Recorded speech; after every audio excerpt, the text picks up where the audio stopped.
22nd, 2022. Ermanni and Edwards, Woodward Sports Network. Ryan Ermanni, Braylon Edwards. Good afternoon to you, my friend. Good afternoon, man. Got a lot of much-needed rest this weekend. I think last weekend, actually just leading up to last week, we've been spent, man. We've been talking about who Lions are going to select. A lot of speculation.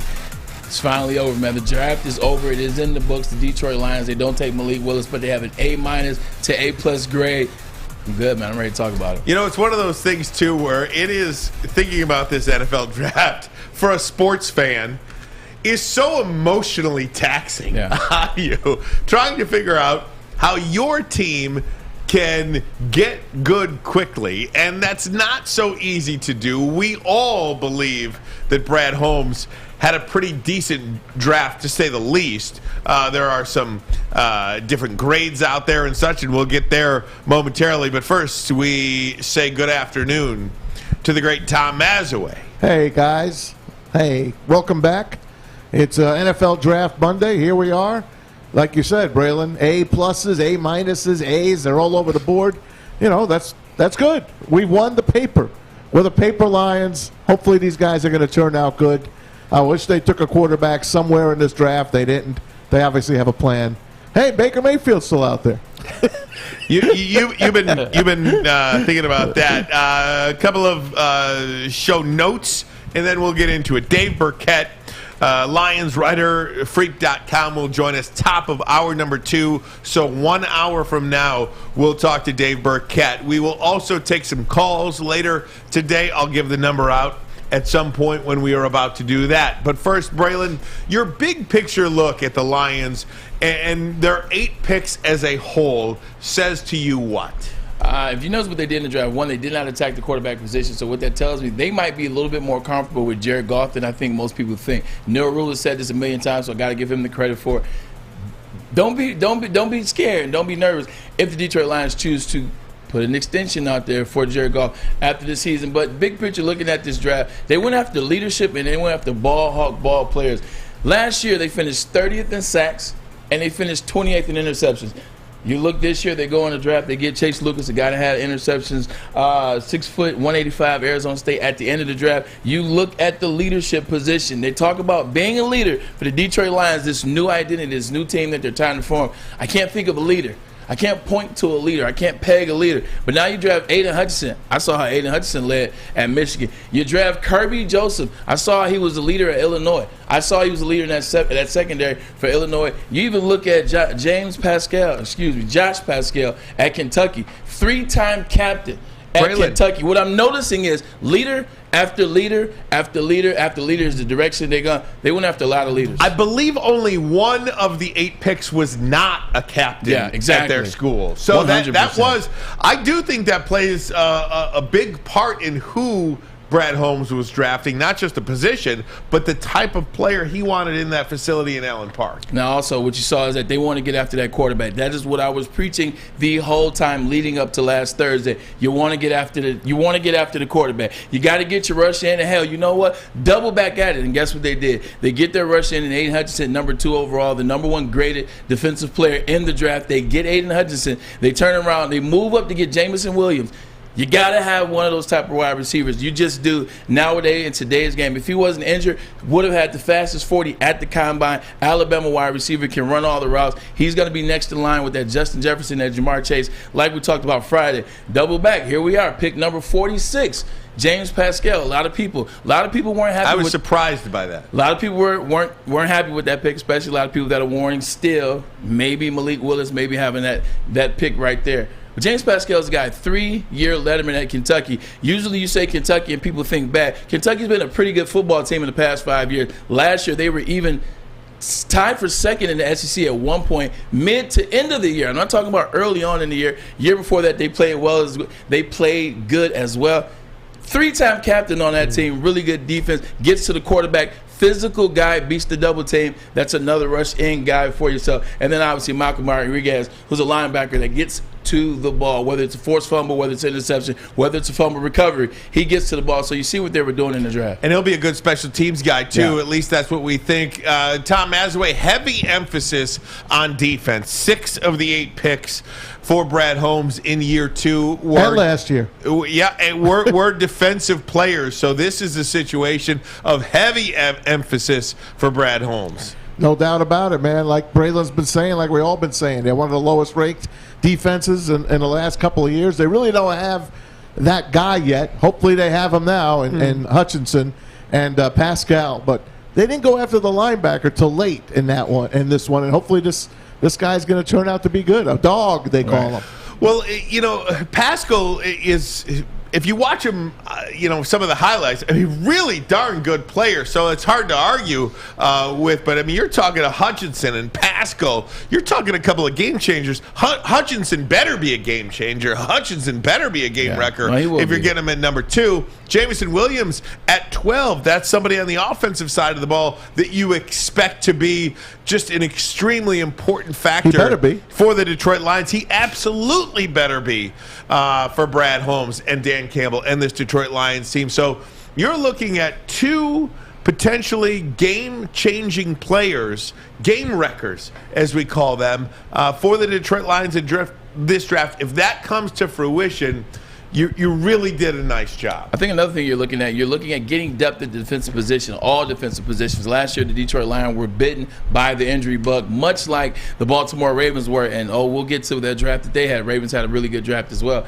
But it just gives you some space. It gives you some young guys. I mean, you look at it, Malcolm Rodriguez. You look at it, James Houston, another captain coming out of Jackson State. We know Deion knows how to coach him. So coming out of Jackson State, Chase Lucas, get guys to be on special teams, because a lot of guys for the Detroit Lions towards the end of the season, they were playing that Iron Man football, starting on the defensive line, starting in the secondary, starting in special teams. They were beat up towards the end of the season. Now you got some guys to kind of go on their roster, so you can reserve some guys, because the guys were beat up the Detroit Lions starting in that secondary last season. Let me talk about the grades here for a second. I heard you're not a fan.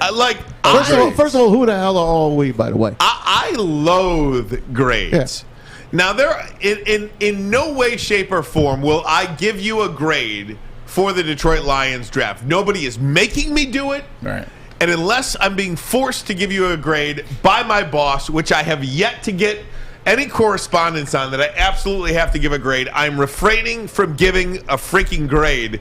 To me, that seems so stupid to get a grade for a draft. We have not seen any of these guys play. We don't know how any of them are going to work out, so I'm not going to do it. However, I think draft grades are worse than mock drafts. I really do. And I know there's the mock draft crowd. But to me, if you look at the mock drafts, at least the ones leading up to the draft that we were talking about, when the Lions were originally picking 2, 32, and 34, who did we say they were going to get? Anybody? Defensive edge? Yes. Edge rusher? I know one name that comes to mind. Who else did we see? I believe his name was Nakobe Dean. Nakobe Dean. Well, sure, but what I'm saying is linebackers. Linebackers. Safety. Corner. Wide receiver. Who did they get in the first 4 picks? Edge, wide receiver, and safety. Safety.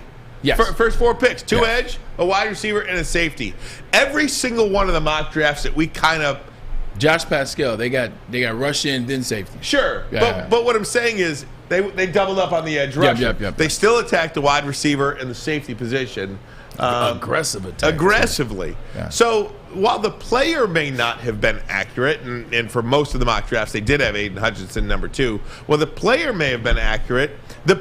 Not accurate. The position was accurate. They did talk about getting a wide receiver. They did talk about getting a safety, whether it was Kyle Hamilton, Dax Hill, or Lewis Seen, who ultimately went 32 in the Lions spot. I want to ask you guys something. The pick before they got Pascal, one of our guys went off the board. Do you think David Ojabo would be a Lion today had that not happened? Yes, and I'll tell you why. They took 2 other guys with torn ACLs. Why wouldn't they take the guy with the Achilles? Yeah. You know, they might have gotten killed. They wanted this draft to be, let's draft the players that have been injured the most over the last year and see how that goes. They got their tight end that was damaged as well, right? James Stewart. James Stewart out of Virginia Tech. What they need, it's funny you say that. It was an injury-riddled draft for the Detroit Lions, but a lot of good players. But I answer your question first. Yeah, they would have taken David Ojabo. David Ojabo there. You see how excited Michael McDonald, who's now the defensive coordinator in Baltimore, who was the defensive coordinator last year when David Ojabo really had his coming out party. So how excited he was to get David Ojabo, to let you know how good of a player he was. And shoot, you put David Ojabo on the other side of Aiden Hutchinson, and essentially 2023, they could be records again. They had so much fun doing it in Ann Arbor. Why not running it back? But instead we get James Pascal.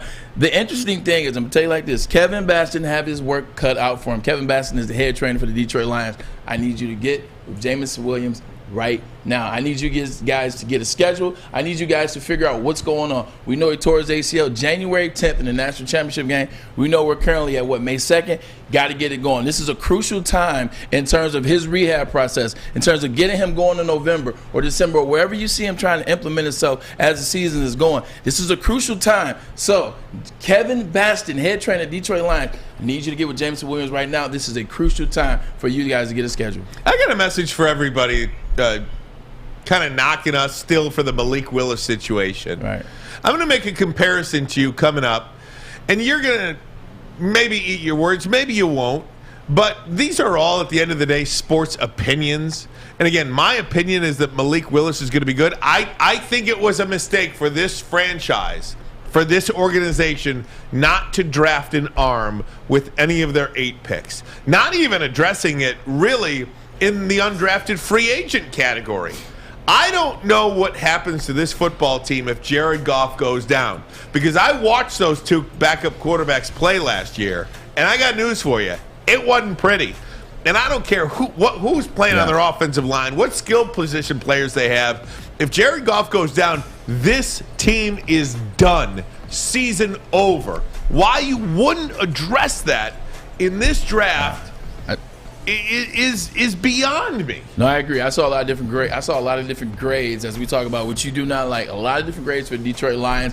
B+ is probably the lowest grade that I saw, and then obviously, as you see for Pro Football Focus, upwards to an A+. I don't mind giving the Detroit Lions a B+, as well as they drafted, as well as aggressive the move was to get.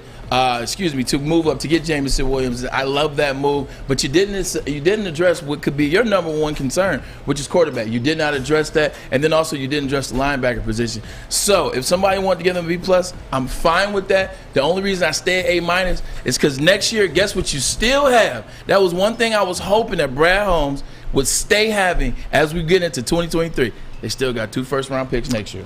Guys, we're going to talk about that 46th pick, and we'll talk about the NFL draft ratings. Wow, did you see those? And not in a good way. All that and more, but first, a message from the Folding Warehouse. All right, Ryan, that's right. Down in Hamtramck, Michigan. And Chris Hutt, the inventor of the folding game, the football bowling game that you can play by yourself or with others. 2 ways to play: $10 unlimited open play, or a private lane reservation for 10 or 12 people for 2 hours. Costs you $120. You can bring your food in, have it delivered. They don't mind. They also have a great full bar service, over 100 beers to offer, and a $2 mystery beer machine. If you never fold before, you got to give it a try, especially here in Michigan where the weather sucks. Give them a try at the Folding Warehouse, foldingwarehouse.com for more info.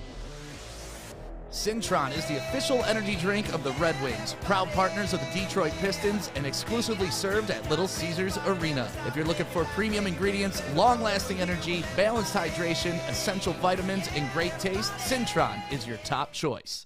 3 NBA championships. Detroit fans were there. 11 Stanley Cups. Detroit fans were there. 4 World Series wins. Detroit fans were there. And that one Lions playoff win in 1991, yeah, Detroit fans were there. Woodward Sports, where the fans are. The Detroit Lions beefed up their roster this year. Guess what? Time for you to beef yourself up. It is time to get in shape. Planet Fitness right now. Home of the No Judgment Zone. $10 is all it takes to get in shape per month, or if you want to sign up in person, that is $0 down at Planet Fitness right now. Go to www.planetfitness.com if you want to do it at home, but if you want the $0 down, go in person. Man, they are so much fun. I'm talking about the new Performance Center downtown in Midtown. Woo! Planet Fitness is on it. Your fitness is essential. You see how I'm wearing the yellow? This is Planet Fitness yellow, man. Time to get in shape. Your fitness is essential.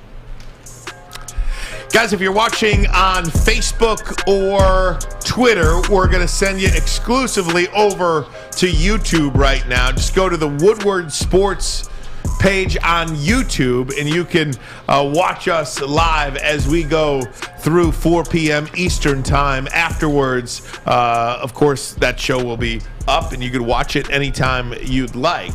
I want to address a situation because I still see clips and see stuff and hear them morning show guys, Adam and everybody, criticizing the Malik Willis talk.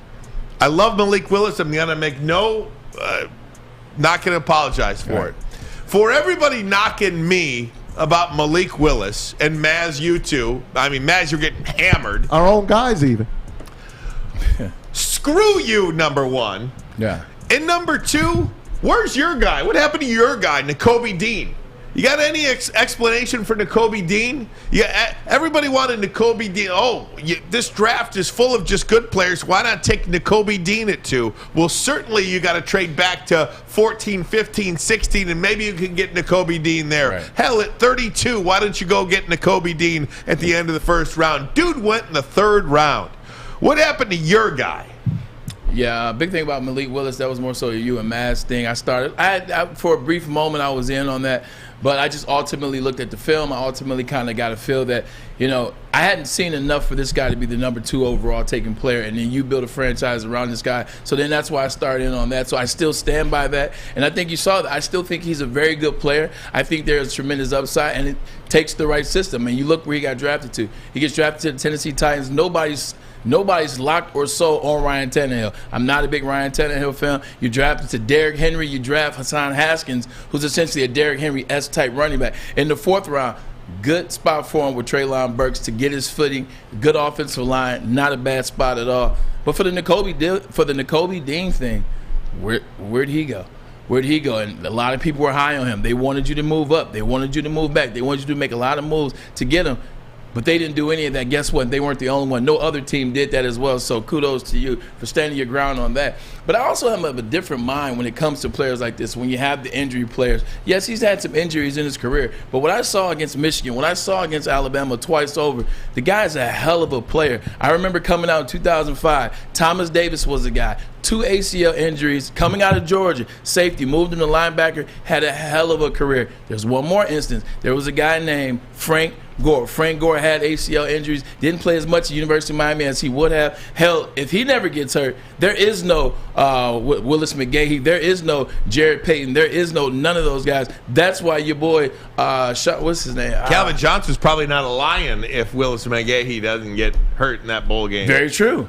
Very true. So and then you see what happened in Frank Gore's career. He had 2 ACL injuries in college, and then had one in the NFL. He's the 3rd-time leading rusher all time in NFL history. So sometimes if you see something there, if you believe in something, like those teams believed in those 2 players, you got to go for it no matter what the pick is. I just want to say that I don't think you can look back at history, and we're not smarter, we being the Lions, than these teams that took quarterbacks. All these teams that took quarterbacks have been to a Super Bowl, have won playoff games, have starting quarterbacks that they believe in, but they're looking towards the future as well. I don't care what they say about the quarterback class of this year.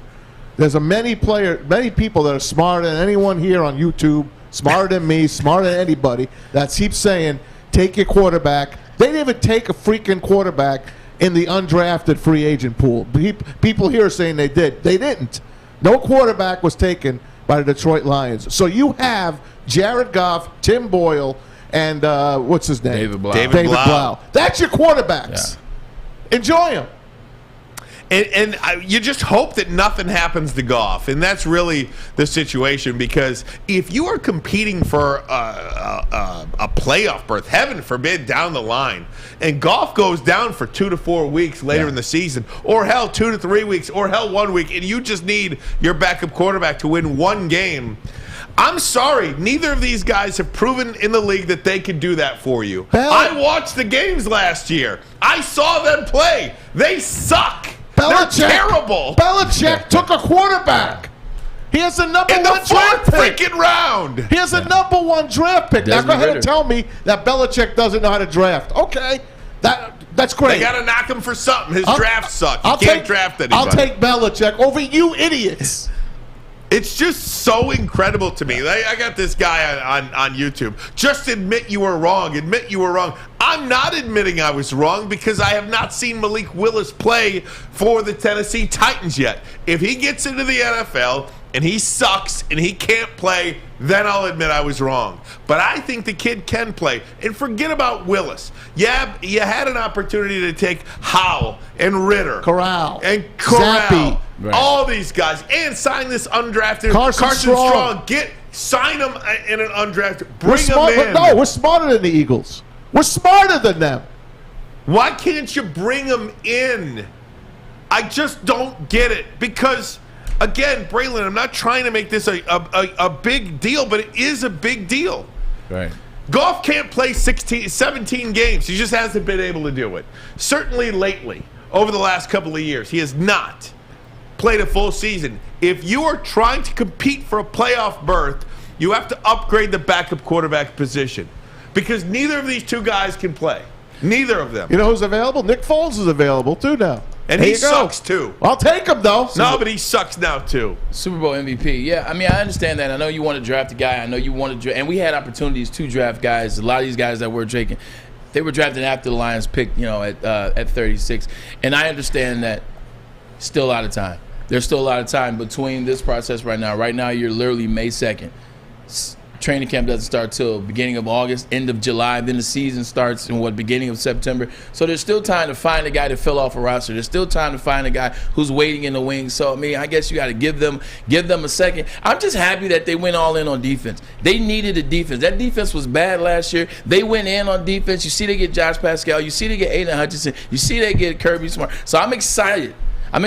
Kirby Joseph, excuse me. I'm excited for what they did early on in the draft on the defensive side of things because that's how you get better. Now I'm excited in implementing them into the roster. Now I'm excited thinking about Aiden Hutchinson next to Charles Cross, next to Julian Okwara, next to Josh Pascal. I'm excited about seeing that. I'm excited about Jeff Okudah coming back next to Amani Oruwariye, who had 6 interceptions last year. I'm excited about seeing Tracy Walker, who we just paid, right next to Kirby Joseph, who was a monster at Illinois. I'm excited about that. There was a second-round grade on Kirby Joseph, by the way.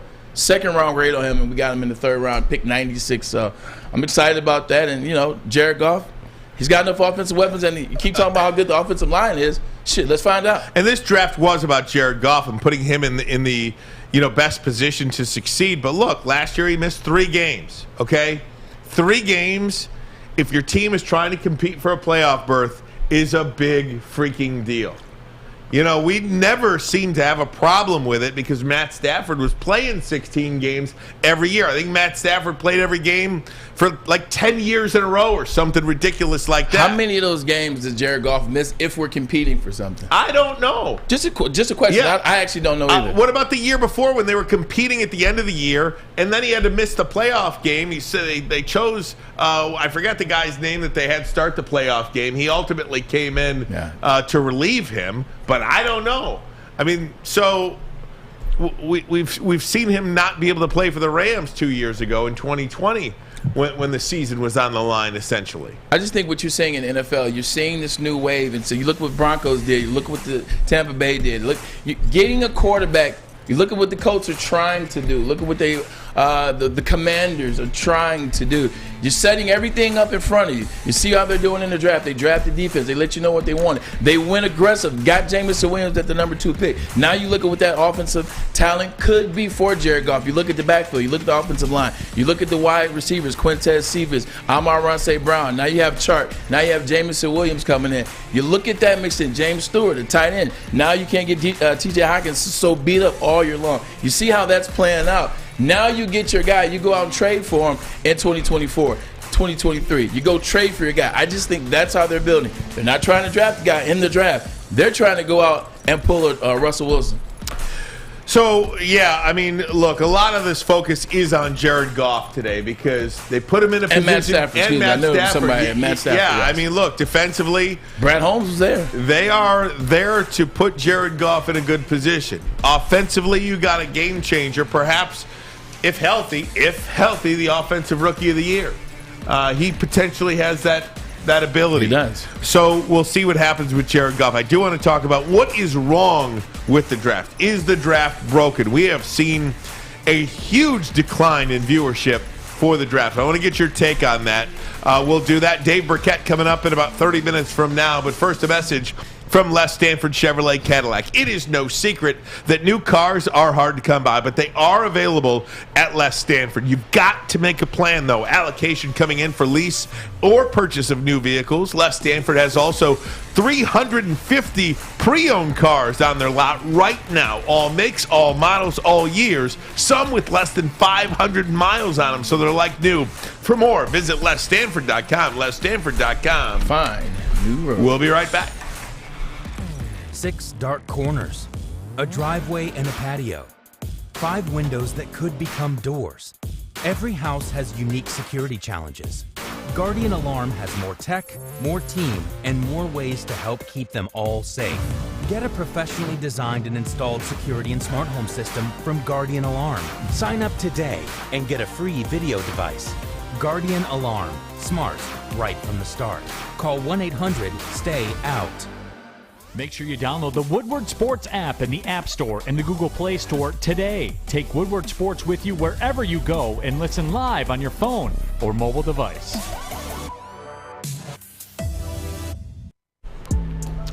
Woodward Sports Network, Ryan Ermanni, Braylon Edwards, Tom Mazawey. We got Sam Flannel. We got Fletch in the hot seat Fletch over there. good, Yeah, man. Fletch, what's up, my man? Alex Mayer in going, the house guys? as well. Yes, sir. Talking a little NFL draft, talking a lot of NFL draft. We'll get a look at the NFC North, how the Lions stacked up against those teams. An incredible series of events from the Minnesota Vikings. I mean, they traded with the Lions and the Packers. Green Bay Packers. We'll get into that in just a couple of seconds, but in just a couple of minutes, I should say. But first, I want to get your take on the draft overall as a television show. Yeah.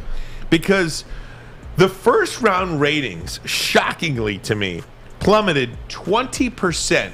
Here is the tweet on the ratings. The NFL is a quarterback-driven league with only one quarterback taken during Thursday night's first-round coverage. The NFL suffered a 20% drop in viewership, posting its least watched first round since 2017. Thursday's combined first-round coverage across the Walt Disney Company's ABC and ESPN and the league's NFL Network averaged 10 million viewers, down 20% from last year of 12.5 million, according to sports TV ratings and other reports. Why is the draft so poorly viewed this year as opposed to years past? Is it squarely because of the lack of quarterbacks taken in the first round? I think part of it is the quarterbacks. You know, you want a quarterback. You want that battle to see who's going to be top 5. Last year, you had a special draft class where you had 5 quarterbacks taken, and the last one was gone by pick 15. Talk about Mac Jones out of the Patriots. So it was fun. Who's going to go here? Who's going to go there? Do they believe like I believe? So it's kind of fun to see the quarterbacks. That's what you pay the money to see. I think also, I just think they do too much. I think every individual that comes on the stage has a routine with Roger Goodell, and I'm not knocking it because I love it. I'm actually the one that posted. I love seeing the evolution of the handshake to the hug, etc. But everybody has a routine with Roger Goodell. Now, everybody takes forever to talk to Roger Goodell now. Like, even in between the picks, how many times did we see the pick is in, and then they're still talking for another 20 minutes? Yeah. Like, the Lions pick was in forever. Like, usually, back in the day when you're watching the draft, when the pick is in, the commission's at the podium. Now, all of a sudden, the pick is in. They're conversating, hey, let's talk about this guy. Hey, let's talk about this sponsor. Hey, what do you make of Vegas and blah, blah, blah. I don't care about that. I need Roger Goodell to get his ass to that podium and tell me who the hell the Detroit Lions are taking. Obviously, it was Aiden Hudson, but it took 30 minutes after the pick was in for us to find that out. Well, it didn't take that long. But It's it took exaggeration. long. Yes. It But here's the kicker on that. exaggeration. Did you know that they kind of scolded the Lions for giving the pick in too quick? They did. That's the word on the street. The NFL wanted the Lions to chill for a couple of minutes. Don't put the pick in right away. And I remember when Dan Marino got picked, the Dolphins put their pick in like 10 seconds when then they everyone went up passed there on and did Dan it. Marino. And then he went right up and they got Dan Marino. But the word on the street was the NFL wants you to, even though if you got your pick all set, Take your time. Let it marinate. That's because there's so many different sponsorships. Like you got the Gillette razor draft profile. You got the this and that. You got the new gen this. Every segment, every second, every minute is accounted for with a sponsorship reel, and they're trying to get all of that cash. I'm not mad at them, but I'm telling you what. I'll give them this. When you were getting drafted, what was it? 15 minutes 15 in between. minutes. Now what is it? 7 minutes? It's like I like that, and the draft moved really good for me. If you ask me, it did move pretty quick. A couple of guys on YouTube. I want to make a point of this because I don't know if they're wrong. There are other resources to watch the draft other than actual TV. A couple of people mentioning they were watching our YouTube broadcast of the draft. Look, we had over 24,000 viewers on our draft night for round one. Awesome. I mean, that's a lot of viewers for, little old Woodward Sports. Little old Woodward Sports doing the draft over there at the brass rail. Little old Woodward Sports. Bunch of nobodies over here. Don't pay attention to us. 24,000 views on that draft show. I mean, that's pretty impressive stuff. So people were turning. Somebody mentioned that McAfee had over 200,000 viewers on his draft show. He's a monster. So, but the point is, there were people like us and us doing shows. Outboard of the usual stuff. I don't think the TV ratings. I don't care what the TV ratings say. That's a Super Bowl to me. Yeah. I had such a fun time on Thursday night. It was very good. I just love watching the draft, and to watch with all you and everyone else that showed up. It was so much fun. I stayed to the bitter end. I loved it. I think we're everything is ratings now. Like every time something is over, every time an event is over with, now we're talking about the ratings being down, whether it's the Oscars, whether it's the Grammys, whether it's the Super Bowl, whether it's now the NFL draft. Get used to it. Because like they're telling us, like our beeliners are telling us, like you're pointing out, Ryan, there are millions other ways to watch things. There's a million other ways to get that same type of coverage and to be relaxed about it that doesn't go into the overall ratings. So, I mean, it is what it is. It's here now, and it's going to keep being the case because it's the same thing. Our buddy YT Sparty on the himself. YouTube chat, he cannot help himself. He says 24,000 or 2,400. Go look it up, dude. It's 24,000 people. Why does he follow him? I've never seen a more down person in my entire life. You could say... I thought he was done after the Black Lives Matter movement. It's unbelievable. He's like 24,000 or 2,400. You could say, here, take this brand new Cadillac from Les Stanford, and he would say, I don't know if I like the color. I like the color. I don't know if I like the color. Why isn't it a BMW? Oh, my gosh. I will tell you as well, just about the draft, and maybe it's my own fault, but I do like to follow along on Twitter. You want to get a bunch of different opinions. You got to stay off. I stayed off. They ruined the draft. Ruined it for us. They ruined the draft. The Aiden Hutchinson pick, they announced, you told me that 2.5 minutes before they picked. The Jameis Williams pick. Let me give you a warning. Don't even try it on NBA draft night. No. Because that's completely blown out. 5 and 6 picks passed. Yeah. Not even look at Twitter during that. Forget it. I want to watch it. I want to be surprised. I almost feel like there should be a responsibility too for reporters almost not to say who they're drafting until it's it's announced. Maybe in rounds 3, 4, 5, 6, and 7, sure, if you know, but my goodness, it kind of ruined the draft a little bit for me. It definitely ruined the trade at 12. Yeah. When they traded at 12, and then, you follow all the guys on Twitter, the Lions traded up to take Jameis Williams. Taking Jameis Williams. I'm like, oh, my God. That just totally ruined it for me. Because I'm thinking to myself, they're going to take Malik here. They're going to take Jordan Davis here. They're going to take Nakobe Dean here. Look how excited you and I got. We had the video. Just when we heard that there was a trade. And then it got taken away like a couple of seconds later when we knew it was Jameson Williams. Not that he's not a great player, but it wasn't the guy that we wanted or we thought we wanted. But, yeah, so there's a lot of different ways to look and watch and view and consume the draft. And we were just one of the ways. And we certainly appreciate everybody who came to the YouTube and watched us. Guys, over 555 live viewers right now. Let's smash that like button if you can. Over 24,000 subscribers on YouTube right now, and we certainly appreciate that. Guys, when we come back, I want to take a look at the NFC North. Okay. What the division did themselves, what the Packers did, what the Bears did, or lack thereof, and what the Minnesota Vikings did.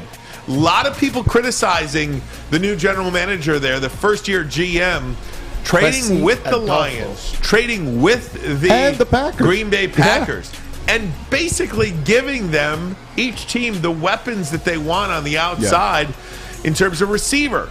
So, Braylon, I want your take on that. What about trading within your division? Did the Vikings get taken advantage of by the Lions and the Packers? We'll do that next. But first, a message from Lady Jane's Haircuts for Men. As you know, we broadcast this show from the headquarters of Lady Jane's Haircuts for Men in Birmingham. It is definitely awesome to get off the air and get myself looking great by one of their talented stylists. I highly recommend Lady Jane's to you. Over 100 locations nationwide.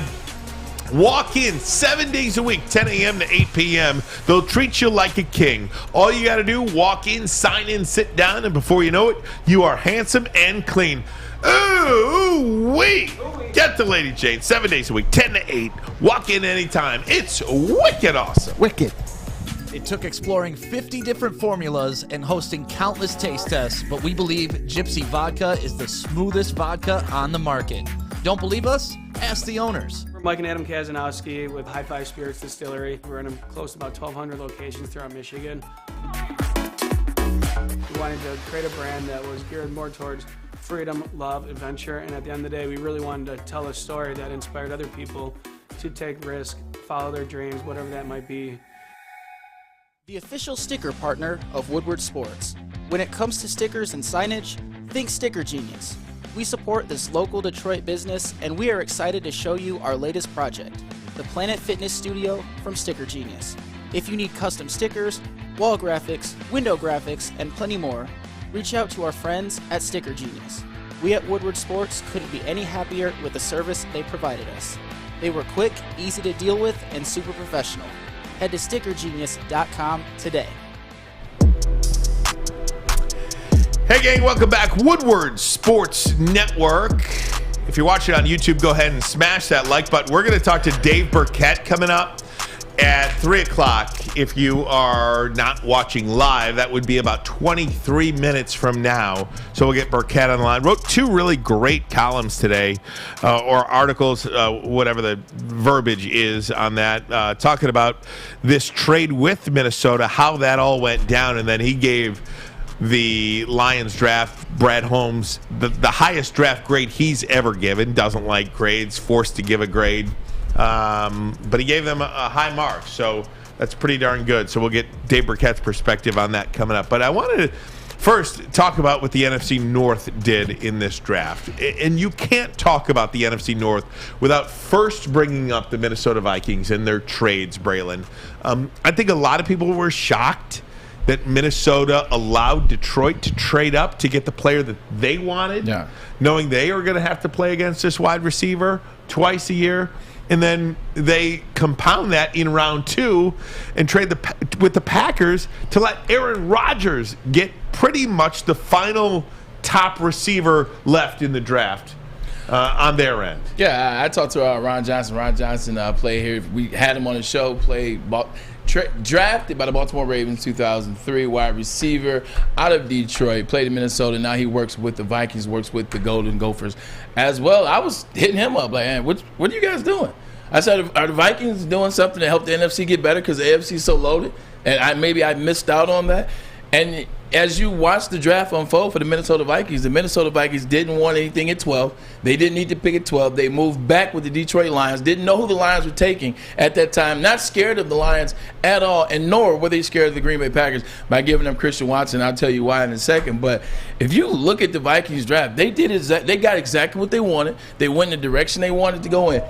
Defense. They wanted to make that defense tight. You saw what happened in the game that we beat them. We almost should have beat them twice. And they saved money. Saved money. Should have beat the Lions. Should have beat the Vikings twice. You saw what happened in the game we did beat them. Jared Goff went down there like he was Tom Payton. Both those guys were good. Like he was Peyton Manning or Tom Brady. Final drive, scored a touchdown. I'm around St. Brown. That defense failed them all last year. We talk about being in games. They were leading every game last year except one. Every game except one last year, they were leading and had a chance to win, and they didn't come out so good. So you look at, they go after defense. Lewis Seen is a guy we like. DB, graded the second. He's rated the highest safety in the SEC. Well, aren't they the best conference? Didn't they have 16 guys drafted? So you mean to tell me the best safety in the best conference? Hell of a pick for them at 32. They double up Andrew Booth Jr. That's a DB out of Clemson. Could have had the number one play last year in college football. He had the one-hand interception on the goal line. Graded out as a first round DB. You essentially get him pick 42. They go back to Ed Ingram, O-line. Then they come right back, linebacker, Oklahoma, Baron Asamoah. Then they come back with Evans at cornerback out of Missouri at 118. They got everything they want in those 10 picks that they picked up. Bunch of defense, couple running back guys towards the end of the draft. I think they got what they wanted out of the deal, and I think Minnesota and Green Bay will have better draft grades once you watch it play out this year. When I read Dave Burkett's article today, and he's going to tell you how this all went down between the Vikings and the Lions. It's been going on. They've been talking for months. How about that, which is a surprise? And Dave had a great column on that today. We're going to talk to him about it. But they said, remember how we always say, how do you trade in your own division? Right. How do you trade? They call that antiquated thinking now. That's old school thinking. That's not what teams do anymore. I agree. But you know what? You don't see the Yankees and the Red Sox making deals. Actually, the Yankees did send off one player last year. How did I come to think of it? Maybe it is the new way of doing trades. Don't forget about Johnny Damon. Johnny Damon left Boston, and then he goes to the Yankees and wins the championship actually in 2009. So there's that math. Look at Green Bay. I want to just focus on this just for 2 seconds. 7-win football team this year. Green Bay. I understand what they did with the defensive side. I don't have a problem with that at all. You get the best team in the country last year was Georgia. You get two of their best defensive players. You get Quay Walker, and then you get Devontae Wyatt. Devontae Wyatt's a guy that's 24 years old, a little on the older side, but you can spin that and say he's ready. He's in that mature form where he's ready to play. He's not making rookie mistakes because he's damn near 24. But the Christian Watson thing, and here's what I'm talking about. Everybody talks about it's just so easy to replace these wide receivers. You get rid of Devontae Adams. You say, you know what? This is the new wing. This is the new way. All these receivers out here, we'll get another guy. We'll replace Devontae Adams. Okay, you get Christian Watson, a guy with little film, high upside, graded out extremely well because of the combine. He was a rat at the combine. Talk about a gym rat. He jumped high. He ran fast. He looked explosive. 3-cone, et cetera, et cetera, et cetera, et cetera. Then you give me the logic. Well, you know what? Green Bay just drafts second-round guys. Look at Jordy Nelson. Look at Randall Cobb. Look at Devontae Adams. Look at Greg Jennings. Shout out to Detroit Western Michigan University. Greg Jennings. None of them balled until year 3, year 4. You draft Christian Watson. They were pissed when Jameson Williams was no longer on that shot clock because that's the guy that they wanted. They were mad at Minnesota for that. Christian Watson is a guy that he's going to have to prove it. He's not ready to be Devontae Adams. It took Devontae Adams 3-4 years to become Devontae Adams. Guess who doesn't have 3 to 4 years? Aaron Rodgers. 7-win football Aaron Rodgers team. doesn't have 3 to 4 years. So you start looking at that. Look at the Chiefs. Look at the Chiefs. They get rid of Tyreek Hill. There's nothing like Tyreek Hill in the NFL. There isn't, and maybe has never been. Nothing like him. Oh, but your replacement is Sky Moore. And no disrespect to Western Michigan Sky Moore because he can run some routes. I like him a lot. I think it's a good pickup. You mean to tell me that him and Juju Smith-Schuster are your replacement for Tyreek Hill? It's silly. I'm telling you, that stuff is going to start biting these guys in the ass, man. Listen, I heard Dan Orlovsky. I love him. I heard Get Up this morning on ESPN, and he basically killed the Packers. He gave them a grade of WTF. And he calls that what the fudge because that's what it stands for him. He said, great, you just improved your defense. So next year in the playoffs, instead of giving up 13 points, you'll give up 10. Instead of being the 7th-ranked defense, you're going to be the 4th-ranked defense. You needed 2 wide receivers, 2 game breakers, and you did not move up to get any of that. And he killed the Packers on those. He said, great, you improved the defense that was already good. But you didn't help your offense. They're putting too much. Oh, and this can happen, and I don't want to take away from Aaron Rodgers, my bad. And I'm sorry I'm talking so much, Ryan. I don't get paid by the word. I'm good. That's what I'm talking about, my man. Wrap it up. And again, 2 years in a row, Aaron Rodgers has won the MVP trophy. Everybody calls him the greatest story of the football ever, the best regular season quarterback, blah, blah, blah. I get all that. But they're placing too much stock in him as an individual. Say, oh, you know what? We'll get rid of Devontae Adams, and now we'll just trade. We'll pick up Christian Watson at pick 34. Christian Watson, Aaron can make that work. Oh, you know what? After this, we'll get another wide receiver at pick, what was it? 132. We'll get Romeo Dubes. He'll make it happen. Aaron's that good. He's going to make it happen. You guys are going to get embarrassed this year. I got them winning 9 games. I think the Bears didn't do themselves any favor, albeit they did not have a first-round pick this year. Although they had 89 picks. Jesus Christ. Yeah, right. Minnesota. Look, I'm not sold on Kirk Cousins. The quarterbacks in this division, I mean, Jared Goff. 1 playoff win. Might be in the best situation in totality. When you look at offensive line, tight end, running backs, wide receivers, who's got a better offense, if you're looking at it objectively, than the Detroit Lions right now? Well, the Packers have the best running game, hands down. And hands down. the best quarterback. I would contend that the Vikings had the best running game not with even Dalvin close. Cook. Not even close. Nope. They got the 1-2 punch in Green Bay, and you have Aaron Rodgers. So Aaron Rodgers is the best quarterback. Yes. Dalvin Cook would be the best running back. Yeah. Maybe. I mean, I would think. But Can't stay on the field. Collectively, can the Lions have the best offense? Or am I crazy? They're better than the Bears. Better than the Bears, for sure. Talking out loud here. Offensive line, tight end, running backs, wide receivers. Collectively. Looking at the question you asked and looking at where the Detroit Lions are right now, that's why I was literally having this conversation last week, leading up to the draft, then through the draft. You got to focus on the defensive side of things because the Lions, the NFC, one of the biggest questions I asked on Friday is why not us? Why not now? Everybody's waiting. Everybody's like, oh, well, you wait, you build. They're building the right way. They have pieces. They put pieces in the right spots. Jared Goff, you guys told me he can win. You guys told me, you keep bringing up he got to the Super Bowl because you're right. He did get to the Super Bowl when things were in the right place, and that's what it looks like it's going to be right now. You shore up that defense like they're doing, like they have. You let Aaron Glenn coach him up like he did last year. You saw some spots where that defense really showed up. You saw they showed flashes of what Aaron Glenn was trying to teach. You mix that in with what they got in the draft so far this year and what's left between May 2nd and about August 31st, I'm telling you, it's no reason why the Detroit Lions can't sneak into the playoffs this year. There's no reason why. Could you imagine if Minnesota stuck at 12, though? You got Dalvin Cook at running back, Justin Jefferson on one side, and Jameson Williams on the other. I don't think they would have taken him. Why not, though? Why wouldn't you? Wouldn't you? Because he's injured? Again. We did. Why wouldn't I don't love it. Why wouldn't you take him? All right. 2 of those stud wide receivers. Let me ask you a question. You don't love the fact that the Lions took the hurt wide receiver? Or a receiver that is coming off injury? I don't love injuries either. But they got... You know more than me, Braylon. Yeah. No, I'm just saying. I know that. I'm not even comparing my knowledge of an injury to your knowledge. I'm just asking more so than anything. Just asking. I don't love trading up all that, and I know they got the most draft capital numbers out of it. They won the draft, but everyone's saying we fleeced the Vikings. Well, let's see. Time will tell. We took 2 guys who were injured, and that's great. Yeah. I mean, and I think just to sit here and just all willy-nilly accept the fact that they're going to be 110%. Yeah. Ryan Broyles was hurt. He never recovered.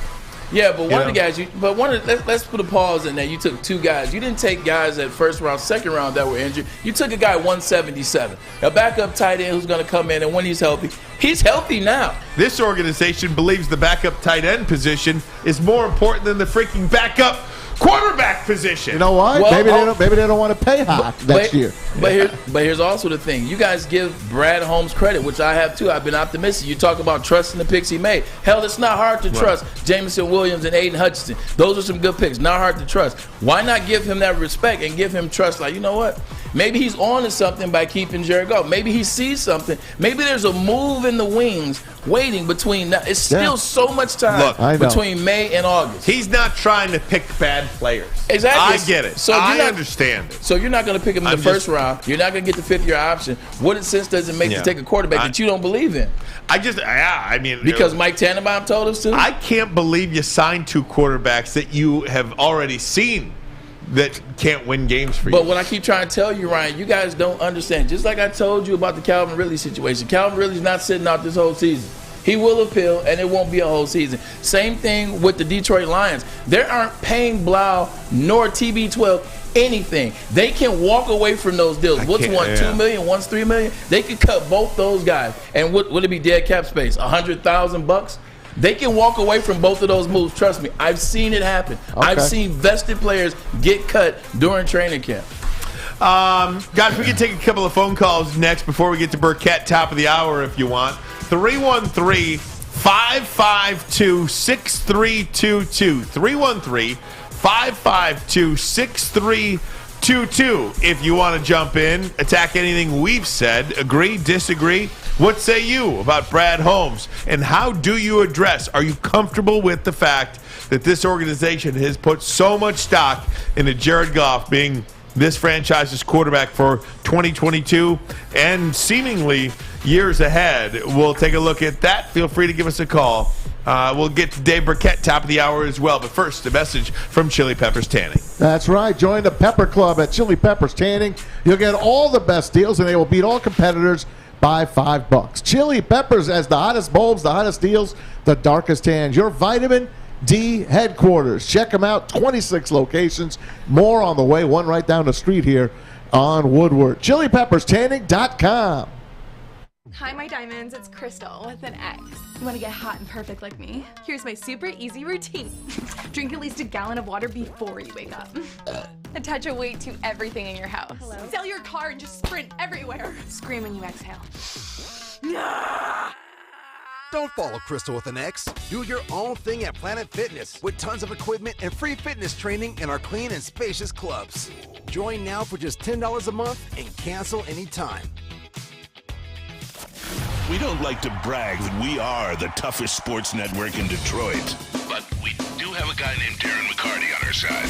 Lemieux and McCarty, who've had a good knockdown drag up. There they go, right on the whistle. They were talking to one another. Woodward Sports. Dave Burkett, top of the hour. We'll get to him momentarily. We could take some phone calls if you want. 313-552-6322. Braylon, in the meantime, I saw Jennifer Hammond's report with Aiden Hutchinson on Fox 2 last night and this morning. Yeah. And I was surprised. I did not realize, and I don't believe they were just saying this, I didn't realize how much it meant to Aiden Hutchinson to be a Detroit Lion. Yeah. I personally did not think he wanted to play here. I thought he wanted to go to Jacksonville or go to Houston or go to New York or go somewhere else. But he really did want to play here based on his comments and based on his family's comments about dating back to when the Lions won that last game. He was disappointed because he thought that there was no way at that point that he was going to Detroit. I think a big thing about it is you don't want to get your hopes up. Like, if it's something you really want, this is anything in life. How many times you really wanted something? You really wanted a plot of land, or you really wanted this deal to go through, or you just really want whatever. Like, you need to get quiet, or you really want a team to win. Like, I'm one of those guys that if I want my team to win, like, I won't watch sometimes. Like, I like change the channel, like won't watch because I feel like I'm bringing them bad luck. That's what you probably saw with Aiden Hutchinson. He didn't want to put it too much out there. He didn't want to favor a team because he wanted to play the game. At the same time, he didn't want to put it out there and it didn't happen. But guess what? It did happen. Like, just look at where he grew up down the street. Most of the guys that play for the Detroit Lions, they live in Dearborn or they live in Northfield. That's where he grew up, right there. Northfield is Plymouth, same spot. He grew up watching the Lions. Even more fast forward, last season, he got a chance to see that whole thing. He got a chance to see Dan Campbell come in the door. You got a chance to see Dan Campbell with the pikes and knee slappers. You got a chance to see Dan Campbell fail. You got a chance to see Dan Campbell have some success, Brad Holmes. You saw the energy behind their first win between Sheila Hamp. You saw Dan Campbell pick Sheila Hamp up. You saw Brad Holmes in that locker room. You saw them talk about what they wanted to do. You see the guys on the Detroit Lions.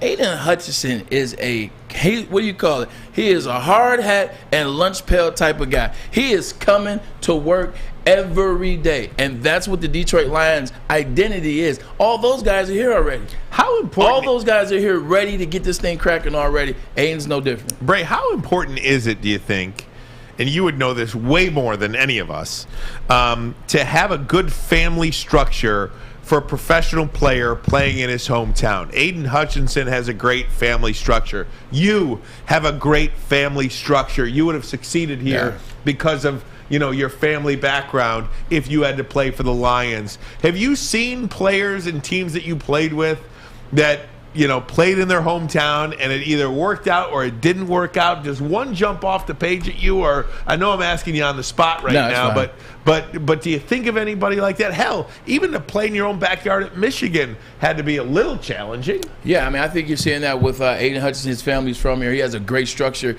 Listen, you got to have a great structure in place, man, because they'll tell you, you're never as good as you thought you were. You're never as bad as you thought you were. And they keep you level. They keep you balanced. Things aren't always going to be great. But that's who you go to when you choose to listen. Hey, listen to your parents. I made that mistake a couple times. But having that structure in place to have somebody to tell you, hey, man, like, no, you're effing up. Or no, you're messing up. Or it's on you. Or tell them, hey, man, you know what? It's not your fault, but hey, you know what? You're part of a team. Let's come out with an ulterior way to solve this problem. Let's come out and get back on that field. So to have that family, to have them right down the street, and then just to have that fan base too. Another thing, a lot of guys go away from where they play ball. Like, there's no fan base in Cleveland that represents University of Michigan. There's no fan base in the Saints that represents Georgia. So to go where you have a fan base in Michigan, that's a huge fan base, one of the best fan bases in the country, right here supporting you, cheering for you. And oh, by the way, most of them are Lions fans too. That's a hell of a win. He better stay off social media then. His family better stay off social media then, because God forbid he has a bad game. God forbid, he's not the guy we thought he was going to be. And it's going to take a while. Just stay off of social media, and it's almost impossible. I don't think that's feasible for these guys coming out. I know, and especially his family and his friends and his former teammates that are here still. Look, a lot of money. That's why I didn't want him to be here, because I didn't want him to have to go through the crap that you got to go through when you're playing in your hometown. Look at all that money. You can make a lot of money on your social media sites. That's not going away for anybody, but I do agree with you, Maz. I think that is an important ability if you can stay off that stuff, but I'm not sure this group of youngsters today that it's impossible. You can't. Let me go to the phone lines, bring in Tyler. You're first up here on Woodward Sports Network. How you doing, Tyler? Good. How are you? Doing good, man. I just had a question. What do you think the Lions' best scenario is with the next first-round picks for next year? Well, it's so hard to say, and thanks a lot for the call, Tyler. It's so hard to say, like, there's a mock draft out already. Put it up there. That has the Lions picking fourth, yep, and the Lions selecting C.J. Stroud, the quarterback at Ohio State. I think if the Lions are picking fourth next year, I think Dan Campbell gets fired. I do. I do. No. I don't think you can win 4 games next year. I really don't. No. I really don't think you can have 9 home games against the teams that you're playing, the Giants, the Jets, the Jags, those, like all the bad teams, and walk away with 4 wins. That to me says you did not do your job. It would definitely say he didn't do his job, but he won't be going anywhere. Even if he wins 4 games this coming season, he'll be back. They bought themselves enough time to get back. You look at the draft this year, you look what they could do potentially next year moving into that 2023 season. I don't think 4 wins does it. Like, if they go 0-17, then maybe. But 4 wins, he'll still be here because everybody's thinking about 2023 anyway. Nobody's really potentially thinking about 2022. Let me get one more in before we get to Burkett. Ryan, you're on Detroit Sports 105. Oh, my God. I love Man, you took it back with that one. That's our station. That's what I'm talking about. Hey, Ryan. Welcome to Woodward Sports. Hey, what's going on, man? What's up, buddy? Don't pay Ryan attention, man. I was up at 3:30. Bring it, Ryan. Show me some love today, Ryan. Show another Ryan some love. You kind of quick with that hang up button when I call in. That's right. Don't hang it up on him. Go ahead, Ryan. Keep your finger off the button. Oh, man. Hey, I just wanted to say, I thought they did a good job on the draft, man. And, this is the most excited I've been about 2 of our first 2 picks coming since we took Sue and Javid Best back, 10, 12 years ago, whatever. But to answer your other question you asked, do I feel or the fans feel comfortable with Jared Goff going forward?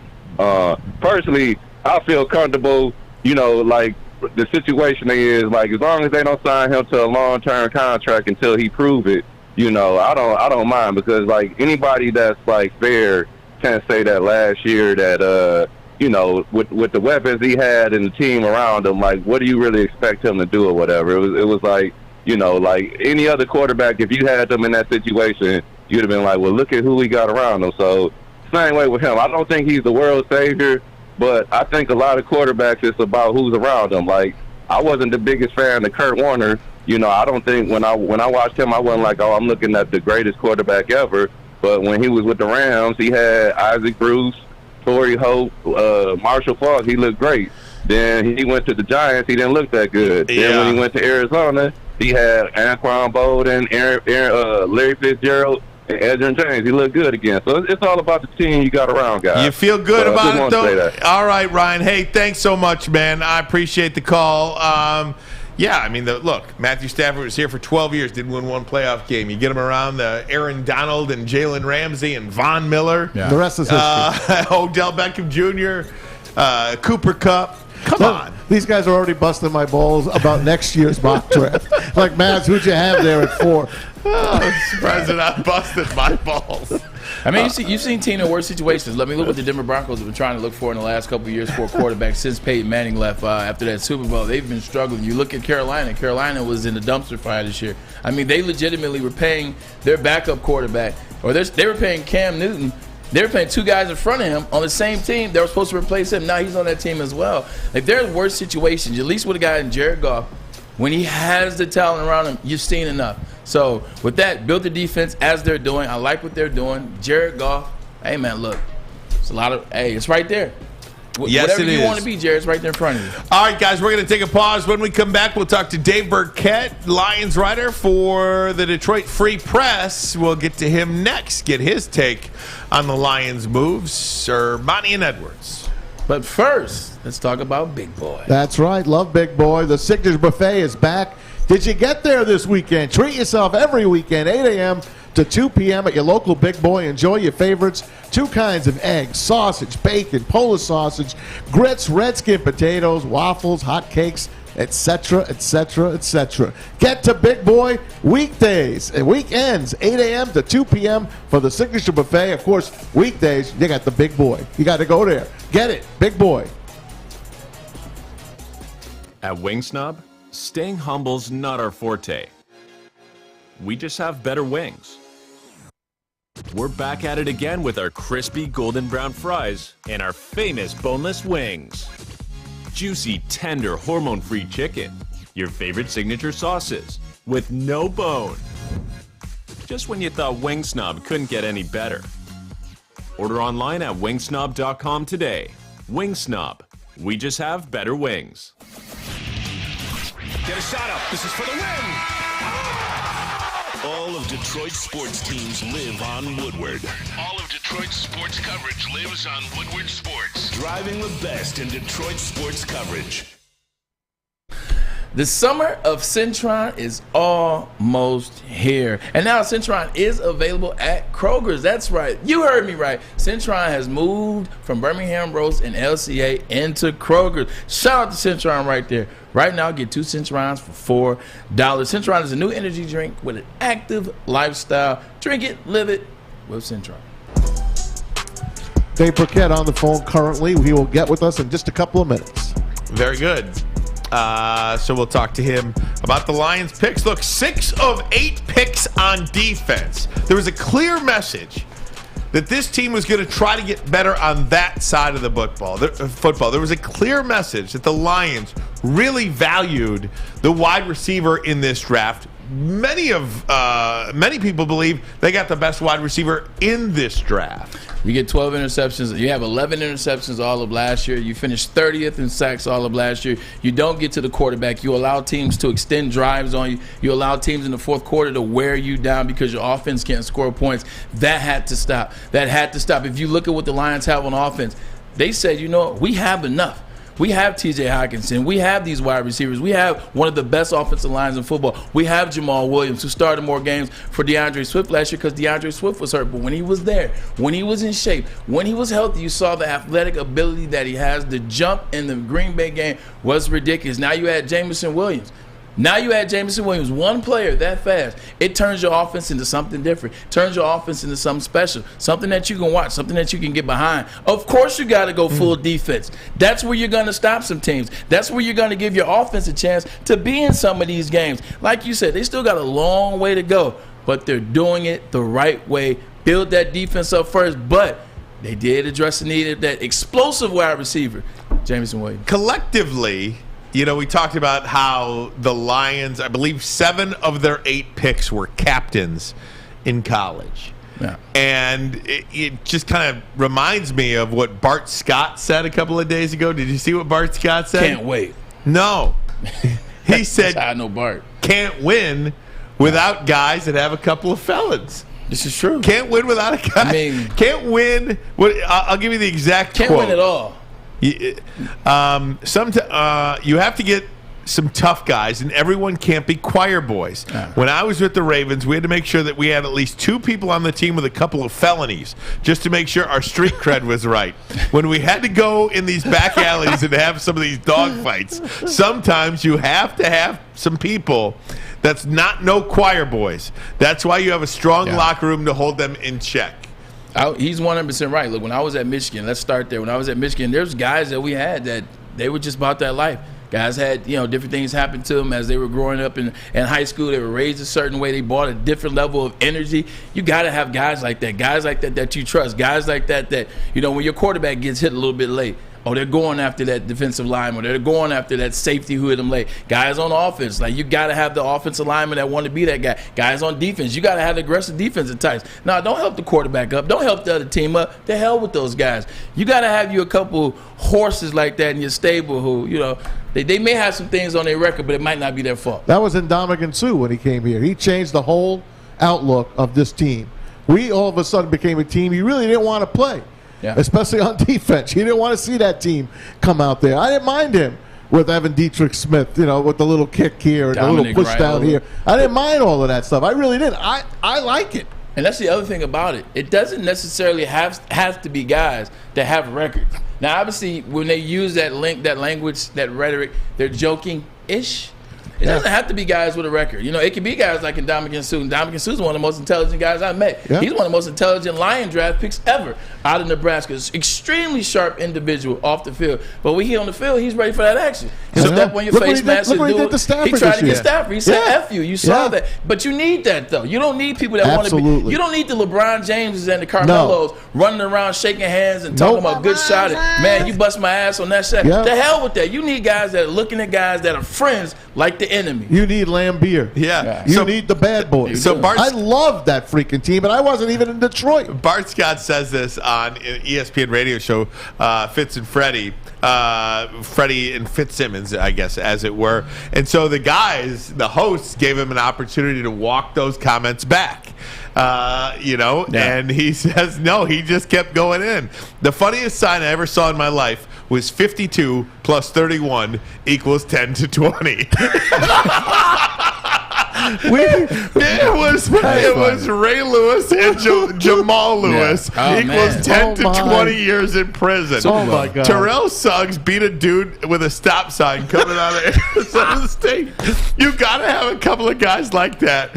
We can clean them up and get them counseling, but you have to have a couple of goons. You definitely have to have some goblins. Brett, you got to get us Bart Scott. You got to. I'll call him after the show. He's absolutely right. I love that. He's absolutely right, though, and that's why I used to hate hearing that the rhetoric was with Jim Harbaugh in terms of picking Michigan players. It was like, oh well, in terms of out of high school, he's a Michigan guy. This is a Michigan guy. You don't know if he's a Michigan guy.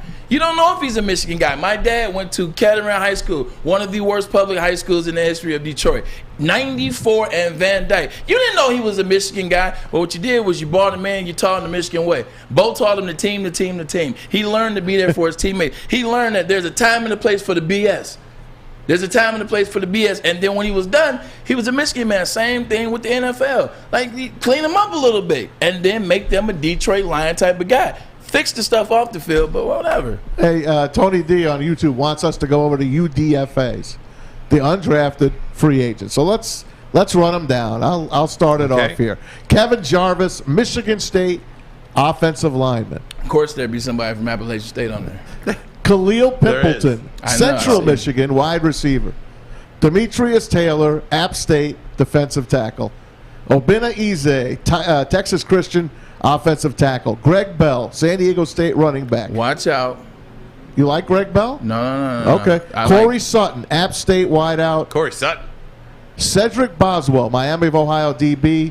Zion Obeid, Ferris State offensive lineman. There was a good story about him. Here's your guy. Derek Deese Jr., San Jose State tight end. They gave him $100,000, by the way, to sign. Nolan Givens, Southeast Louisiana tight end, and Josh Johnson, Tulsa wide receiver. Two things. One, you can see what the Detroit Lions are trying to do in this draft as well, whether it was during the draft or whether it was the undrafted. It's tight ends. Yep.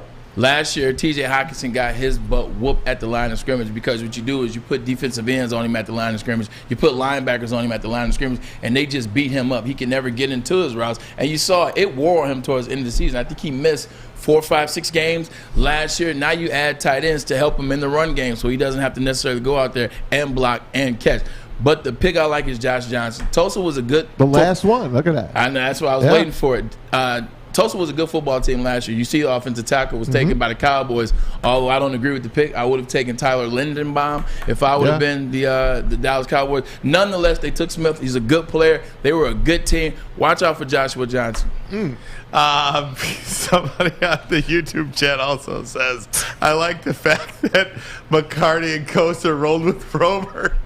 I mean, just getting back to the Bart Scott situation. I mean, he's not wrong. Look at the Cowboys of the 90s. I mean, the Cowboys of the 90s. The White House. Look at the Miami Hurricanes, right? I mean, they did a 30 for 30 on the convicts versus the Catholics, right? Mama. The Catholics versus the convicts.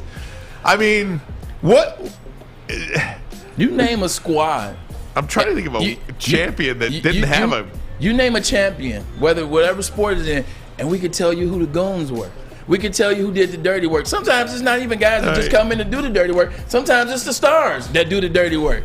Just depends on what team. I love Bart Scott. Funniest sign I ever saw in my life. 52 plus 31 equals 10 to 20 years in prison. Oh, man. Gotta have some goons. Where's that white suit? Oh, my gosh. God bless you, Bart Scott. Guys, we'll be right back with Dave Burkett, but first, a message from Guardian Alarm. Stay out. That's right. Guardian Alarm keeps you safe, gives you peace of mind, whether you're at home or on the road. Their 24/7 local monitoring makes sure what is important to you is safe. Call 1-800-STAY-OUT for the peace of mind. Call 1-800-STAY-OUT for the right peace of mind. Let them know Woodward Sports sent you. Dave Burkett next, Ryan Edwards. Woodward Sports Network, this is the bottom line.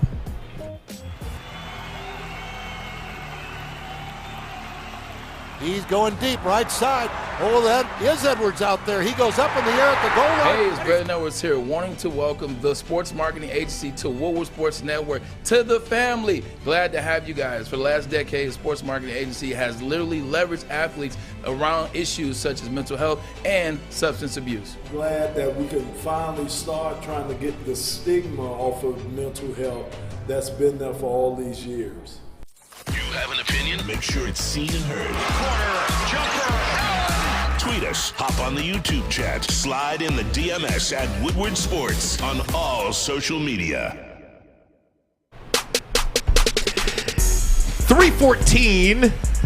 If you're watching live, hour and 14 minutes in. If you are not watching live, not sure why I did that, but I usually never do that. I don't know why. You let him go? Yeah, well, let him do that. We gotta ask. Woodward Sports Network, Ryan Ermanni, Braylon Edwards. Before we get to Dave Burkett, let's hang up on Dave Burkett because he says that we sound a little robotic right now. Let's hang up and get a better connection before we even start. All right, very good. Interview. So let's do that, Dave.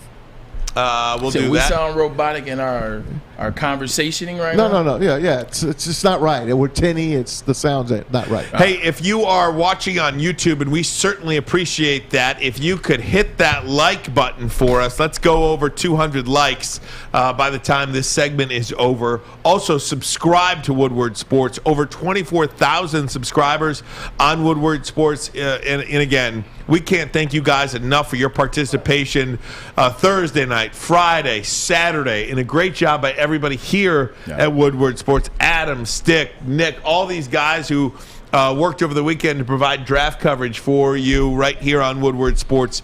That's what it's all about. Great stuff. Definitely great stuff. My first draft with Woodward Sports, a lot of fun. A lot of fun. The fans came out. They showed a lot of support. It was just fun being with the guys, being with you, being with Maz. Flannel was saying Alex is working his butt off. We talked about that. So it was just fun to have. And then we had a good draft as a part of it. Like, you're just not used to the Lions having such a good draft. And it happened when we were all together. So it was a lot of fun. Do we have Dave? We do have Dave. All right, we'll bring Dave in right now. Dave Burkett, Lions writer, Freep.com. Spend $1, subscribe to the Freep, and of course follow Dave on Twitter at Dave Burkett. Dave, I saw your draft grades today, and you hate giving a draft grade as well, but you gave him your highest grade ever. Pretty good stuff there. What did you like so much about the draft?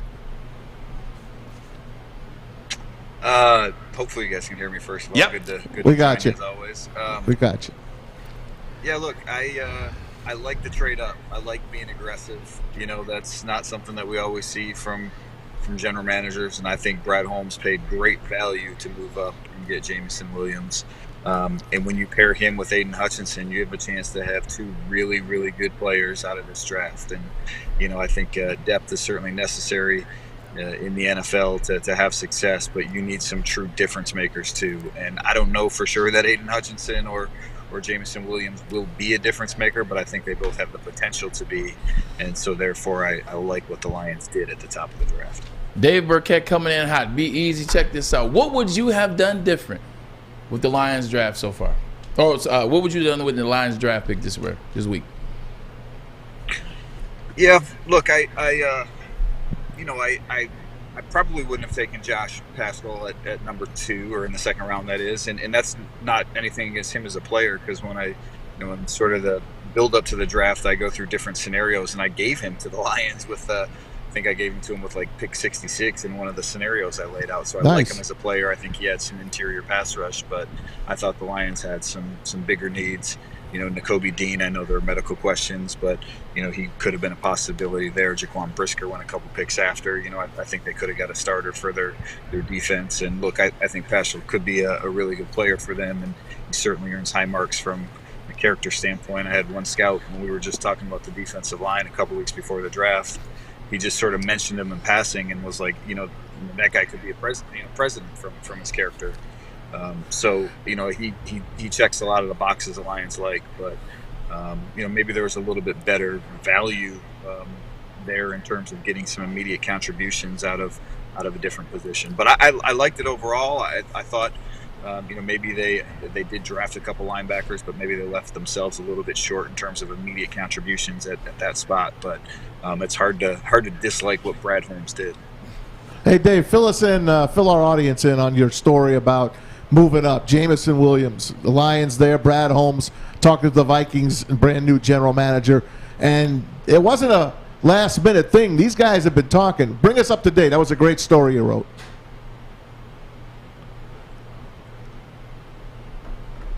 I'm sorry, guys. I can't hear you. I got a bad connection there, so That's okay. Couldn't understand that one. Can you, we were talking about the story that you wrote in the Free Press about the Lions and the Vikings and the talks before the draft and how that all came together. I don't think Dave can hear us. I think you can't. Hey, Dave, we're going to hang up with you and try to get you back. I know you're trying. It's okay. That's all right. I know you're trying. One of the things that Dave was explaining in this article that he wrote is the intricacies of, the deal and how Brad Holmes thought it was Kwesi Adolfo-Mensah. Thank you. Yeah. We're talking about how it was antiquated that you can't draft within your division. Why not? If you think you can make yourself better, you don't care who you're trading with, right? I mean, if you have conviction in your belief as an organization to get better with making a move, whether back or up with the team in front of you, why not do it? I think it's one of those things I agree with nowadays. Hey, you know what? If we're not worried about the Detroit Lions, and we're not worried about who they pick at 12. Now, they didn't know we were taking Jameson Williams. They were like, dang. But Jameson. they did. But I thought that was after. No, Brad Holmes. They said they got the pick. They agreed to it. Yeah, Then they said who you drafted. Exactly. But they didn't know till after. No, and then he said, I'm taking Jameson Williams. Oh, they had agreed on the deal already, though. Right. Yes. Right. Yeah. He said, by the way, who you taking? That's what I'm saying. Yeah. So, yeah. So, would you have told him? Yeah, I would have. Why not? At the end of the day, I think it goes back to this is a different time. Like, they're not scared of the Detroit Lions. They didn't care who the hell the Lions were taking. I don't blame them. At 12, I don't blame them as well. As long as you're not giving a team in your division, like if Kansas City would have traded Tyreek Hill to the Raiders, if Green Bay would have traded Devontae Adams to the Minnesota Vikings, now then you get a little situation where you're like, this is the dumbest thing ever. You don't make your team in the rivalry, in the division, that much better. But moving up 12 and this and that, it's a different day and age, man. Do you trust Minnesota? Do you trust the Lions to beat you, whoever they pick at 12? I thought that was an interesting part of the story, though, too, that Brad Holmes actually trusted the general manager from Minnesota enough. Yes, the deal was agreed upon verbally. But it could have pulled a move. Absolutely. Yeah. Absolutely. Now, everything went according to plan by both teams, and maybe you build up some equity for future deals when you're not going around lying to respective general managers. But I think that is I think that's well within Brad Holmes' right to say, I'm not going to answer that question right now. Well, I think they already done the deal, and it wouldn't have mattered no matter what the heck happened. That deal was a done deal. They're not going to go back on their word making that deal. But I want to ask you, Bray, do you think the Lions played the game that I always love to play, keep away? Did they take, remember when the Rams signed OBJ? Yeah. The Packers were going to get him. Right. They're like, we're going to meet you in the playoffs. We're going to sign OBJ just in case. And then, of course, they lose Robert Woods.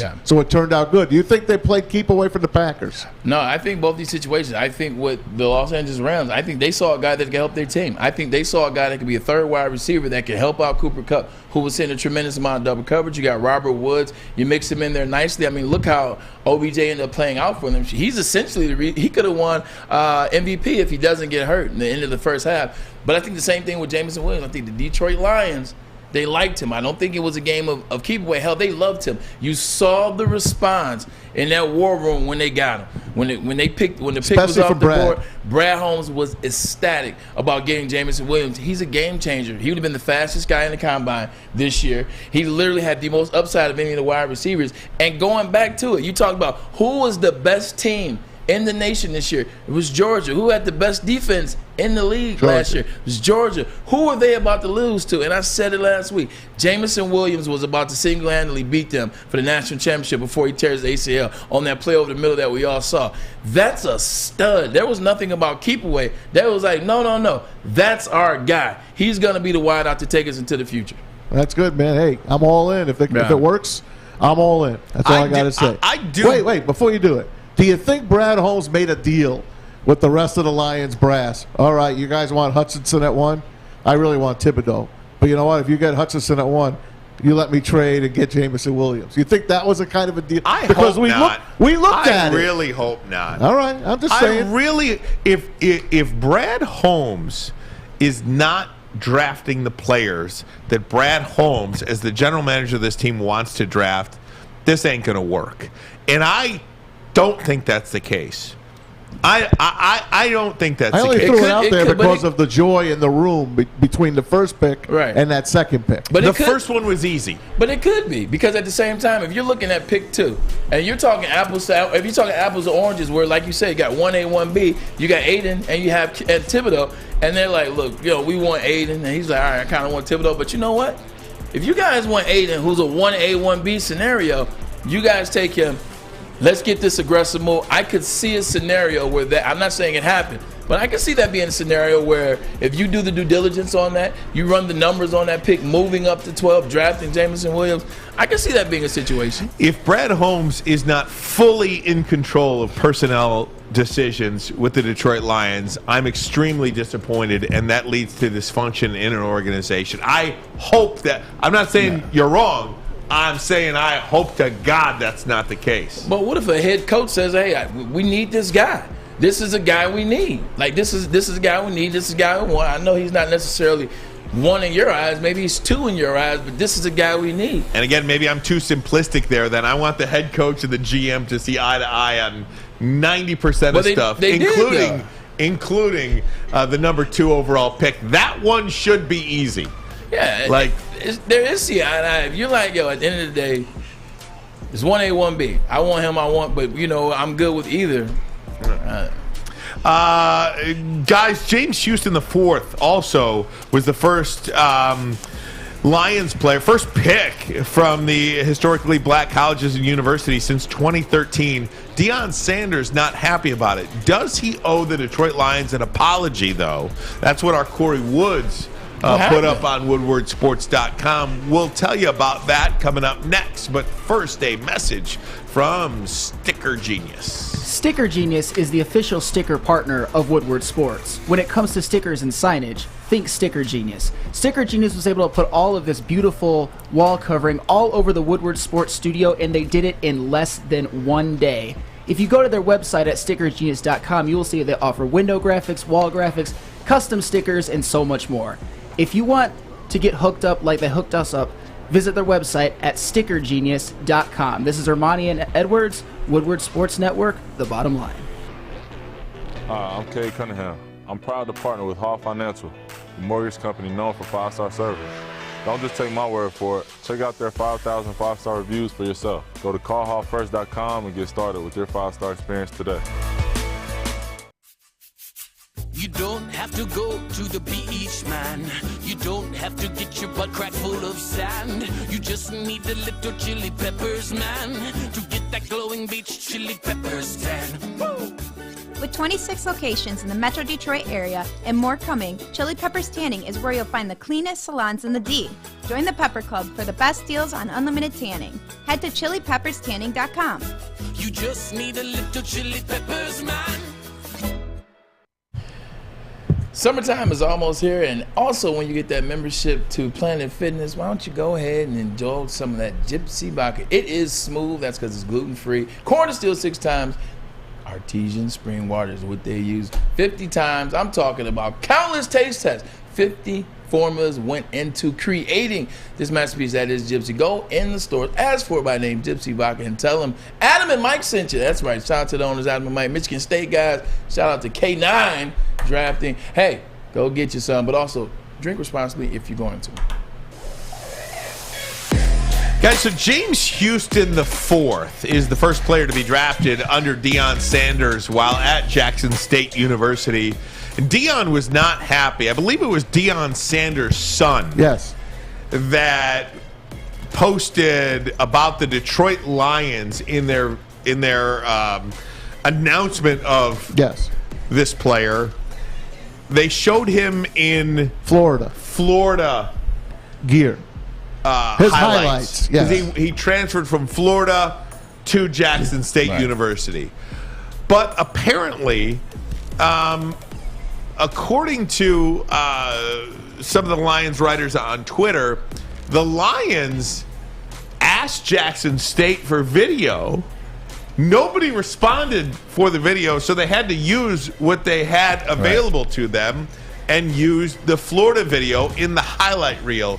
Corey Woods on Twitter writes, Deion Sanders had some harsh words for the Detroit Lions, not using James Houston's footage from Jackson State University in a highlight reel. However, if circulating reports are true, Sanders owes the Lions an apology as he casts an ugly cloud over a special moment. They just didn't get granted their request for footage. Hey, look, at the end of the day, people make mistakes. Like, this is one of those situations where Deion jumped the gun because he hasn't been getting his just due down there in Jackson State. We saw that. We agree with that. A lot of things are going on in terms of the recruiting process, in terms of the conversation and the comments made when he was able to change the #1 player overall last year at the last second. A lot of comments were made. So I kind of understand why he would jump the gun, get excited, and say, hey, man, like, what's up? Y'all not going to use our footage from Jackson State? So I understand that. But guess what?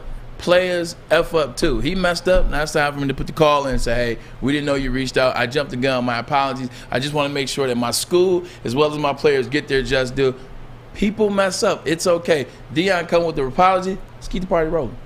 Do you think any of these quarterbacks who went Braylon are going to be worth anything? Like Kenny Pickett goes 20 to the Pittsburgh Steelers. Do you think that Kenny Pickett is going to beat out Mitchell Trubisky? I mean, I can see a case for it.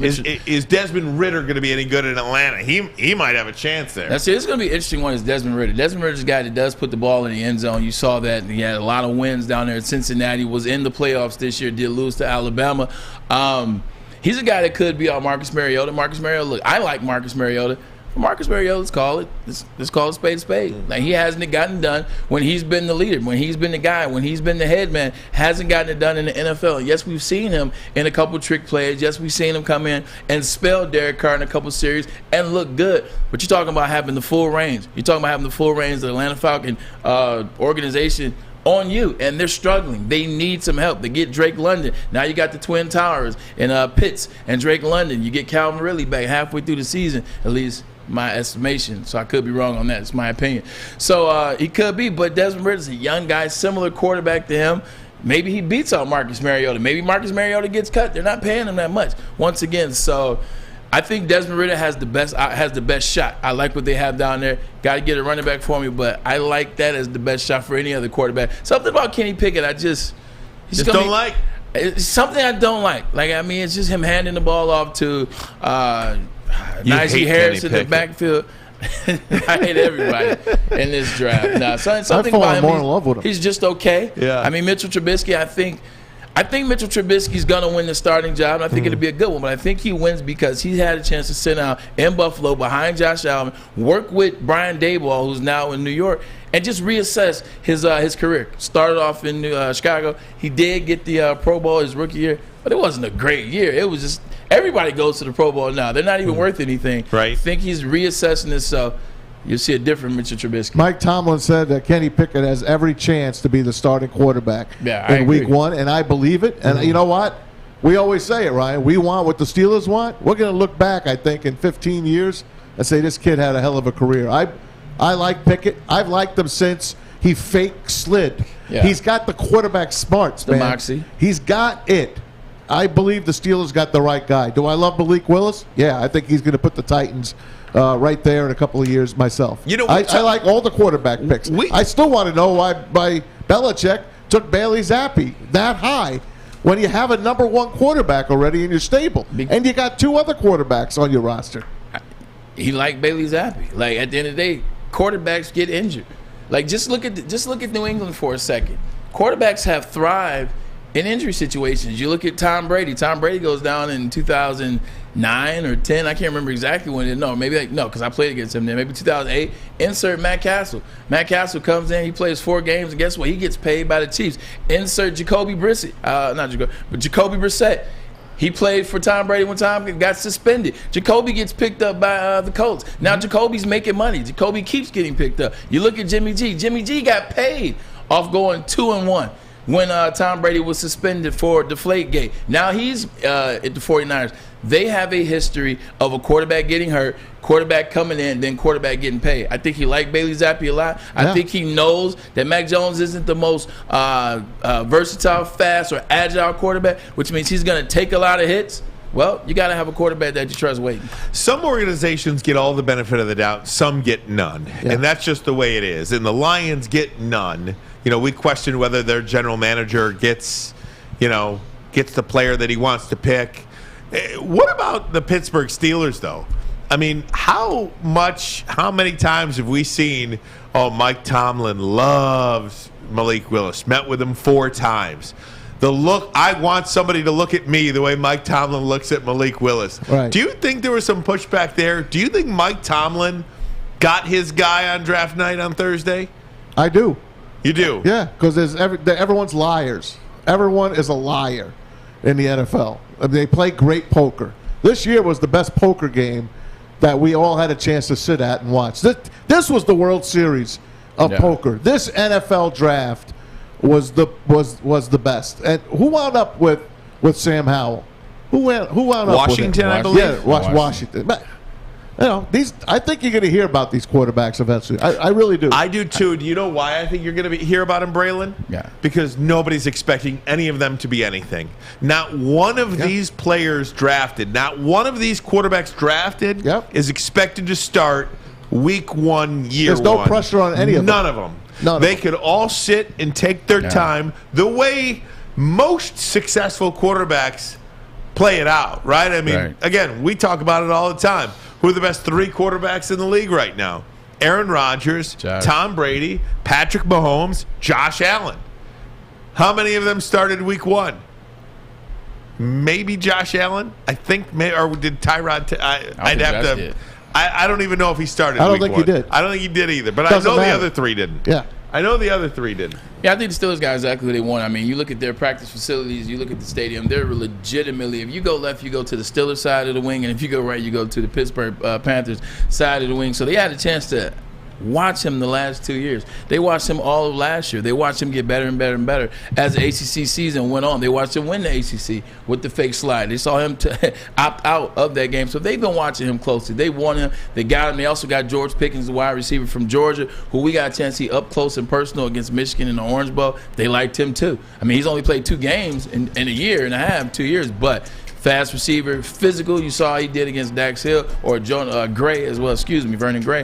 But I think they got everything they want, man, and I think he has a chance. I don't think he's going to be great. I don't think he's going to be special, but you don't necessarily have to be when you're playing for the Steelers because their defense is always going to be in the top 10, top 8. You like Dotson that early as well? Jahan Dotson? I like John's my Washington. Guy. We talked when you bought him up. I said I liked him a lot. I said he was a really good receiver for me 2 years ago, and then last year I thought he came on strong at the end of the season. Once Clifford got hurt, once Clifford got healthy. Keep talking about that Michigan State game, man. The guy can play, runs routes. I think he's very similar to Chris Olave, very comparable to Chris Olave. Chris Olave just edges him a little bit.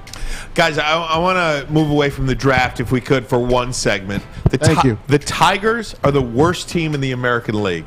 The worst record in the American League, your Detroit Tigers. Can I ask a question now? The Detroit Red Wings have fired their head coach 2 years too late, but they fired him. Yeah. Jeff Blashill is out. Those 2 stories next. Who rights the ship sooner? And where do the Detroit Red Wings go from here? What is wrong with the Detroit Tigers? You just basically blame the injuries on everything? Or is it a little bit more? Young arms? We'll hit on all of that next. Ermanni and Edwards. Woodward Sports Network, the bottom line. But first, my man Maz will tell us about his bets this weekend. No, I didn't play this weekend. You know what? I was locked in on the draft, but I am going to play going forward. Down to the last 8 right now in the NBA playoffs. It's going to be great. NHL playoffs, the Stanley Cup playoffs start tonight. It's going to be terrific. Guess who won't be there? The Bruins and the Canes, the Lightning and the Leafs, the Blues and the Wild, the Kings and the Oilers to get it started. Get on it right now at MyBookie. If you're a first-timer, use the promo code Woodward. They'll double your first deposit all the way up to $1,000. Free money in your account. Bet anything, anytime, anywhere with MyBookie. If you have a gambling problem, please use the Michigan Problem Gambling Hotline, 1-800-270-7117. Hi, my diamonds. It's Crystal with an X. You want to get hot and perfect like me? Here's my super easy routine. Drink at least a gallon of water before you wake up. Attach a weight to everything in your house. Sell your car and just sprint everywhere. Scream when you exhale. Don't follow Crystal with an X. Do your own thing at Planet Fitness with tons of equipment and free fitness training in our clean and spacious clubs. Join now for just $10 a month and cancel anytime. Winning is a habit. So is listening daily to Woodward Sports. We're glad you're a winner, and thanks for listening. Hey gang, want to tell you about Wing Snob, fresh, juicy, hormone-free chicken. Wing Snob has the best traditional wings. Try out those signature sauces, Jamaican jerk or lemon pepper. Wings toss to perfection in any sauce you pick. When the wings are this good, you're allowed to be a snob. Order online. Look for a location near you. Wingsnob.com. Wingsnob.com. When the wings are this good, you are allowed to be a snob. Hey, Dave Burkett tweeted out about 15 minutes ago. Lions bringing in quarterback Connor Sampson for rookie minicamp. There you He's go. a Belleville native. Took place in the local day workout last month. Fine. There's your quarterback of the future, Connor Sampson. Coach him up. I just go, guys, I'm sorry. I can't give it up because Goff missed 3 games last year, and I saw what this team looked like offensively when they did not have him, and it was really bad. But maybe we could save that for another day or continue on with it, however you want to go. Red Wings fired their coach, Jeff Blashill, is out, not renewed technically, if that's how you want to say it. Semantics here or there, but he's gone, and the Red Wings are going to hear a new voice next year. Who that is, I'm not even going to try to speculate, but I think this is long overdue. Jeff Blashill, by all accounts, great guy, really good man, but my goodness, just couldn't get anything out of this hockey team. I didn't see. Well, they stripped it down. They gave him a stripped down model, but and again, then they built it back up through the draft. There aren't too many players that you saw get markedly better under him. You tell me, who got better under Jeff Blashill? Who was like, man, what a development this guy's been. I know. I hear everything. I heard everything. They didn't make the playoffs again. They have another streak going. Hopefully, it's going to end next season. That's more for D-Mac and the guys to talk about.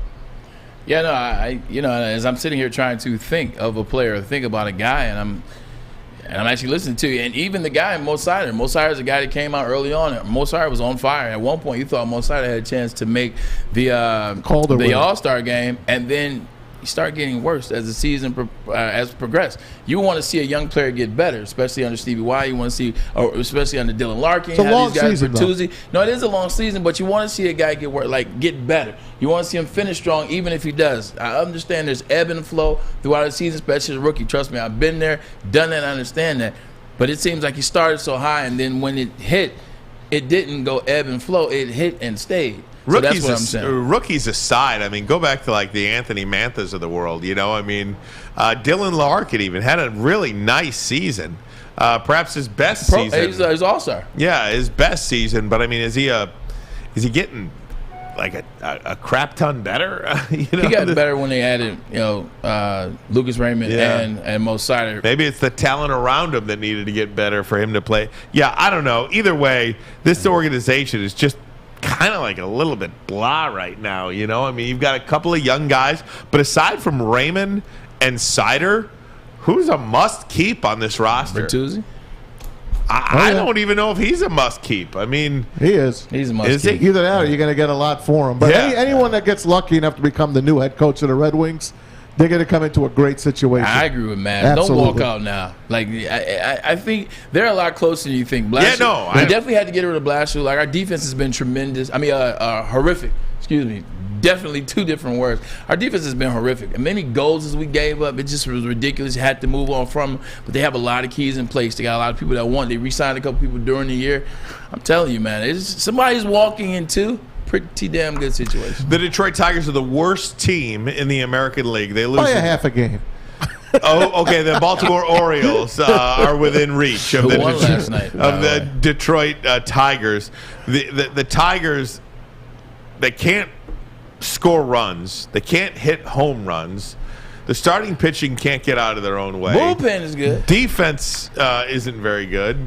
But the bullpen is among the best in the league. So we got that going. Their defense has been horrible. Horrific. Horrible. They're minus 20 right now in runs. So they're minus 20 right now, last in the AL Central.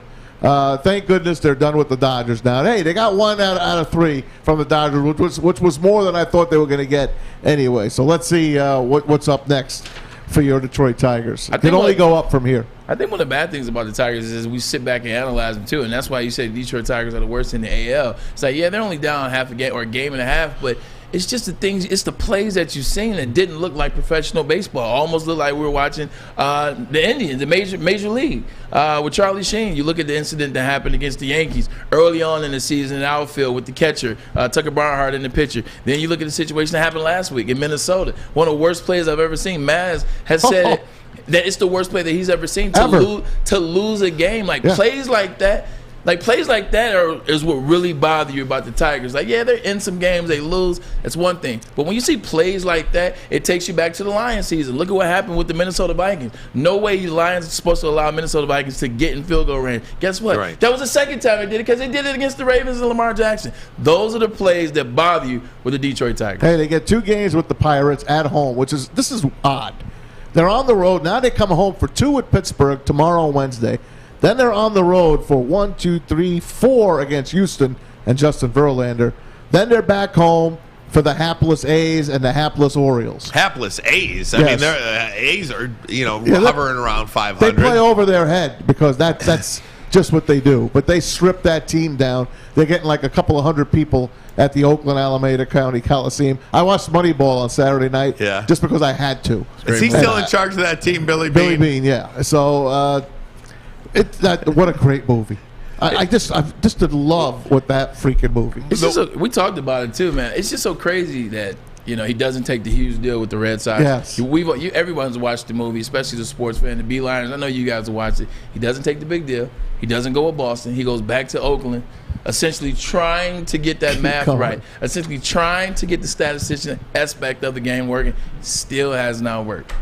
The one thing I asked from the Detroit Tigers, and I'm not sure it's anything I'm going to get, is in the hunt. Don't just show up and be out of it at the end of April. Yeah.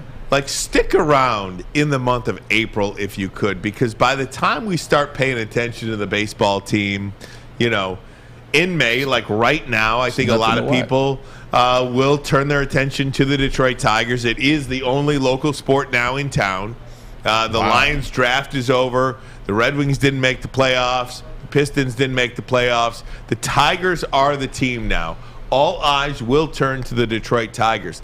And here they sit, worst record of the American League after 21 games, 7-14, with a hell of a run here. I mean, playing Houston, going on the road. Pirates aren't terrible. They're 9-13. They're not a terrible team. They had tough sled with the San Diego Padres, but they are the same. But I mean, you can't be splitting with the Pirates. Take 2 from the Pirates, and then go to Houston and just get back in this thing a little bit. What were they last year? 4-19. I think they were 4-23 last year. Yeah. All right, so they improved a little. They did. I mean, they improved a little, barring two ERs. You're legitimately 9 No, they were 9-23 last year. That's what they were. 9-23 last year. That's what they were. So you're you know 2 what? errors away from 9-12. You are not that far away from that this year. I mean, you could potentially get there. And again, they had 4 months of winning baseball last year, but that 9-23 start they couldn't get out of it. It killed them. It absolutely killed them. They just couldn't get out of it. By the way, Yankees best record in baseball right now, playing good ball, 7 in a row. Mets have not lost a series yet. They're playing good, so the people in New York are happy right now, but it's very early. I saw something crazy. I was looking at Aaron Judge. They were showing Aaron Judge. He hit 2 homers yesterday. Yeah, that's why I brought it up. He hit 2 home runs. His last year in high school, Joker had 989 receiving yards, 17 touchdowns. Then he averaged 19.1 and 12.1 in basketball, rebounds and points. Wow. And then in baseball, of course, he had 32 home runs. So, I mean, you're talking about a hell of a senior year. Hey, just as a point of reference, the Tigers were 9-24 last year. After 21 games, they were 7-14.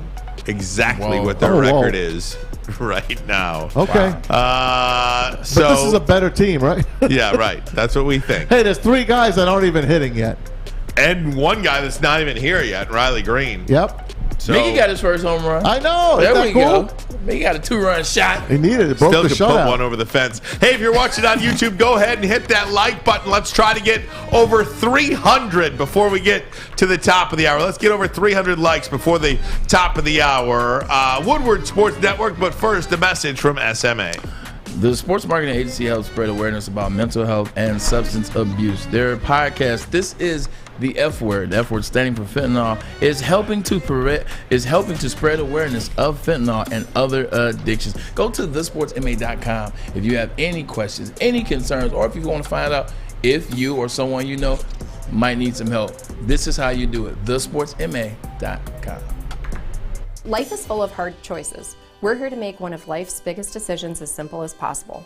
My name is Christina Gennari, and for over 20 years, I've helped hundreds of families buy and sell homes. We cover all of Metro Detroit and more, from large luxury homes to starter homes. We will work hard to make sure that you get the home of your dreams. So if you're in the market today or even thinking about buying or selling in the future, make the obvious choice. Christina Gennari, the obvious choice in real estate. Visit us at soldchristina.com today. Fellas, let's be honest. We like things to be easy. We like simple stuff, like sports 7 days a week. We like things uncomplicated, like Lady Jane's Haircuts for Men. Open 10 to 8, 7 days a week. Walk in anytime. Sign in, sit down, watch your favorite team play, and before you know it, your hair will be game ready. Open 10 to 8, 7 days a week. Walk in anytime. Lady Jane's Haircuts for Men. It's wicked awesome. Woodward Sports Network, Ryan Ermanni, Braylon Edwards, Tom Mazawey, Sam Flannel in the house, Fletch, Alex Mayer, full team here. Woodward Sports Network, having a ton of fun on a Monday. Thank you all for tuning in. Not done yet. How did Ryan? Let's I had my boy Alex Almay do some work, put together a little graphic, and let's see how the colleges in the state of Michigan drafted. Here you go, Michigan. 5 draft picks, led by Aiden Hutchinson, round 1, number 2 pick overall. Daxton Hill, who also won the first round, pick 31.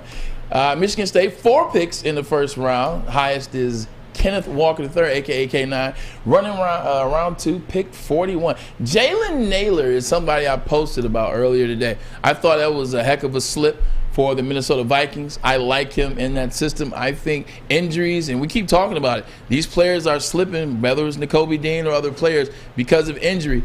Jalen Naylor is a guy I really like at the 6th-round pick for the Minnesota Vikings. And also, Western Michigan drafts Sky Moore, 2nd-round wide receiver to the Kansas City Chiefs. Obviously, no more Tyreek. A lot of shoes to fill there, but don't worry, it's not going to be all you. There you go. I thought Kenneth Walker was a really, really good pick, too, at 41. I was actually I was kind of surprised how disappointed I was that he left. He got picked before the Lions selected at 46 because I don't think they weren't going offense. I asked that question, too. I understand that, but you planted the seed, and I was like, would they? And I thought it was for sure Nakobe Dean at 46. I mean, especially if you're looking at a situation at 46 where they don't draft, Nakobe Dean. Yeah, they take Josh Pascal. So now you're looking like if they take him, well, if they could take a Josh Pascal, a guy that probably won't start this year, a guy to be a special teams guy. I don't know. He might. I'm saying 2nd round pick. I'm saying he could, but at the same time, right? You shore up that running back room, man. There you go. Hey, it's this time of the day we like to play Maz's videos of the day. And now it's time for Maz's Videos of the Day, only on the Woodward Sports Network. Hey, let's start you off with a sharpshooter, maybe a Steph Curry in the making. Check out this young man.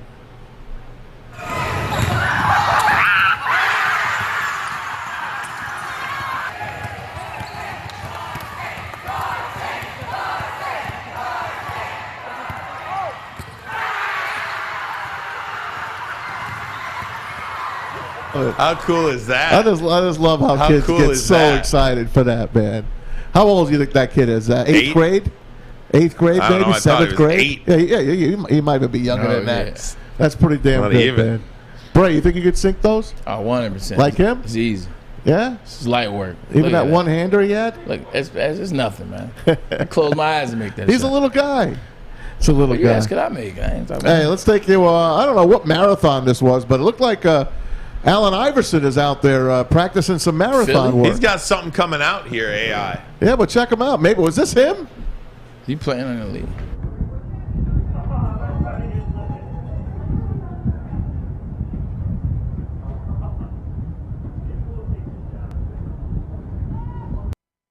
You gotta love running a marathon in an AI jersey and shorts And cornrows. sneakers and a basketball. and dribbling I the see basketball. AI on all these billboards in Metro Detroit. Yeah, what's up with that? I don't know what's going He's doing on some with it. cannabis Is he stuff. buying a Oh, is it casino? cannabis? Everybody doing it. Everybody's but, got cannabis. Everybody's got He weed. plays another team too, I think. I can't even name of the team. It comes to me. That's all I got for you. That's today. it today, That man. was- That's That's it, all man. right. That's good. Came up a little short today. I see. I'm like, we got 6 minutes left. Had a couple more, but they got barred. NBA playoffs tonight. You guys surprised that the Celtics kind of get manhandled a little bit by the Bucks without Chris Middleton? I'm not. And we talked about it last week with Jeff Afraidy, is that the best player in the league is Giannis Antetokounmpo. Did you see that play? I did. He throws it off I the did. backboard to Like, himself. It was freakish off the left side. Well, he's the Greek freak, so go figure. Wow. But I mean, they are the returning champs, and I think nothing has been made. Not a lot has been made of them being the returning champs. Yeah, they lost Chris Middleton, but they also add Lopez. They had Brook Lopez. Brook Lopez gives them perimeter shooting. He also gives them post work. Now that they don't have Chris Middleton, Drew Holiday played well for them as well. Bobby Portis is another guy that came up really big for them in the playoffs last year. Bobby Portis was very key in a lot of things they did on defense and a lot of switching, adding length. So definitely not surprised at all. I mean, you're talking about the Greek freak. Hey, guys, one thing I want to do tomorrow, if we could, I want to address this video going around that Aaron Taylor put out, former From Notre Dame. Notre Dame star. Chicago Bears. Former Chicago Bears as well. He is just crucifying the NCAA and this NIL situation and all of these college players and the way college football and basketball, but I mean he's talking about football essentially. I believe Texas A&M has a couple of $5 million players on their team. Yeah. Are you kidding? No. $5 million? $5 million players on their team. 5 stars, by the way. Has this gone too far? Is Yes. college football okay? I do want to talk about college football tomorrow. We'll play the Aaron Taylor video for you. He's sitting in his car. He's got his seatbelt buckled. That threw me when the And he's just kind of talking about the situation we are faced with the transfer portal. And, what are we teaching these guys? And it's such a hard thing because you are at the point where it's criminal for these guys not to make any money. Yeah. But then this is just the wild, wild west, and we have not in any way, shape, or form figured out how to police this stuff or just to kind of rein it in a little bit. Are we doing the right thing by these kids? Are the adults acting like adults, or are they just everybody trying to get theirs as quickly as they can? So we'll examine where college football is, and again, as an extension, college basketball a little bit, because look, we feel like that's what happened with the Emoni Bates situation. We don't particularly know that for to be true, but for a guy that was committed to go to Michigan State for a long, long time, and then in the 11th hour pull the old Houdini act, something seems fishy about that. So we'll discuss that a little bit tomorrow. I mean, who's regulating it? How do you stop it? You can't. It's tough. I mean, you've already opened the floodgates. Yeah. Like you already opened the floodgates. It's hard to put that lock back on that door. It's hard to grab that with all that water coming through there. And that water is the money and that the NIL is giving out all throughout the country. I can't wait to talk about it. We'll do some more research on that as well. How are these kids making $5 million? Is it all this good for college football too? I mean, is it? And who cares about college football? Is it good for the kids? Is it good for the kids that they just can make their money as much as they want, and then start bouncing around like the Caleb Williams at Oklahoma. But again, there's Quinn arguments Ewers from Ohio State. The Quinn Ewers at Ohio State. I mean, he made $1 million. Didn't even play. Let me ask you a question, guys. Out of all the players that got taken this week, what school did not have one player drafted by the NFL? I'm talking big school. Ohio State? No. No, wait. They had the receivers. yeah. I thought it was a trick question. It's a trick question because I would never have guessed this team Nebraska? didn't have one player. Nebraska? No. They just switched conferences. Oh, Texas. It's got Texas. Yeah, Texas. The Longhorns Wow. did not have one player drafted in the NFL draft. Wow. Who is that quarterback? What's his name? That's Ewers now. Now they got Ewers now is they got down Ewers. there. Who was the quarterback last year, though? Or was it 2 years That ago? was for Rattler, Texas? you mean? No, that was Oklahoma. Who? Sam Ehlinger. That's right. Ehlinger, I yeah. think he's in Indianapolis or something like that. That's crazy. Who knows? All right, gang. Everybody, thanks so much. You got us over 300. We are at 313 in terms of likes. There How you go. about that? There we go. Braylon, get us out of here. Check this out. Everybody talking about Aiden Hutchinson, the silliness, the Florida, the hell with that. Check this out. J.J. Watt, year 1, 5.5 sacks. T.J. Watt, year 1, 7 sacks. Nick Bosa, year 1, 9 sacks. And his brother Joey, year 1, 10.5 sacks. Aiden Hutchinson has 17 games, and guess what? I guarantee you he gets more than 3 of the 4 guys on that list. Last but not least, we talked so much about Jameis Winston, whether it was stealing crab legs, whether it's all the jokes, all the memes, all the Shaq in the food. Well, give that man some credit because you know what he did?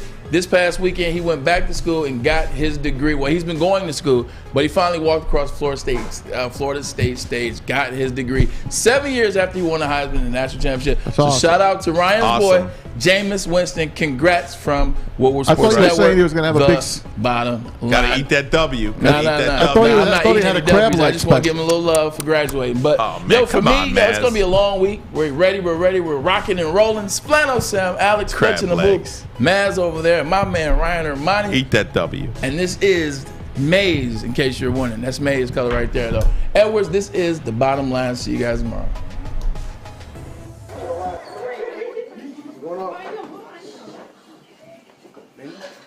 Doing good.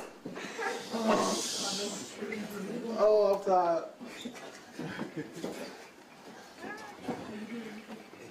All right. Yes, sir.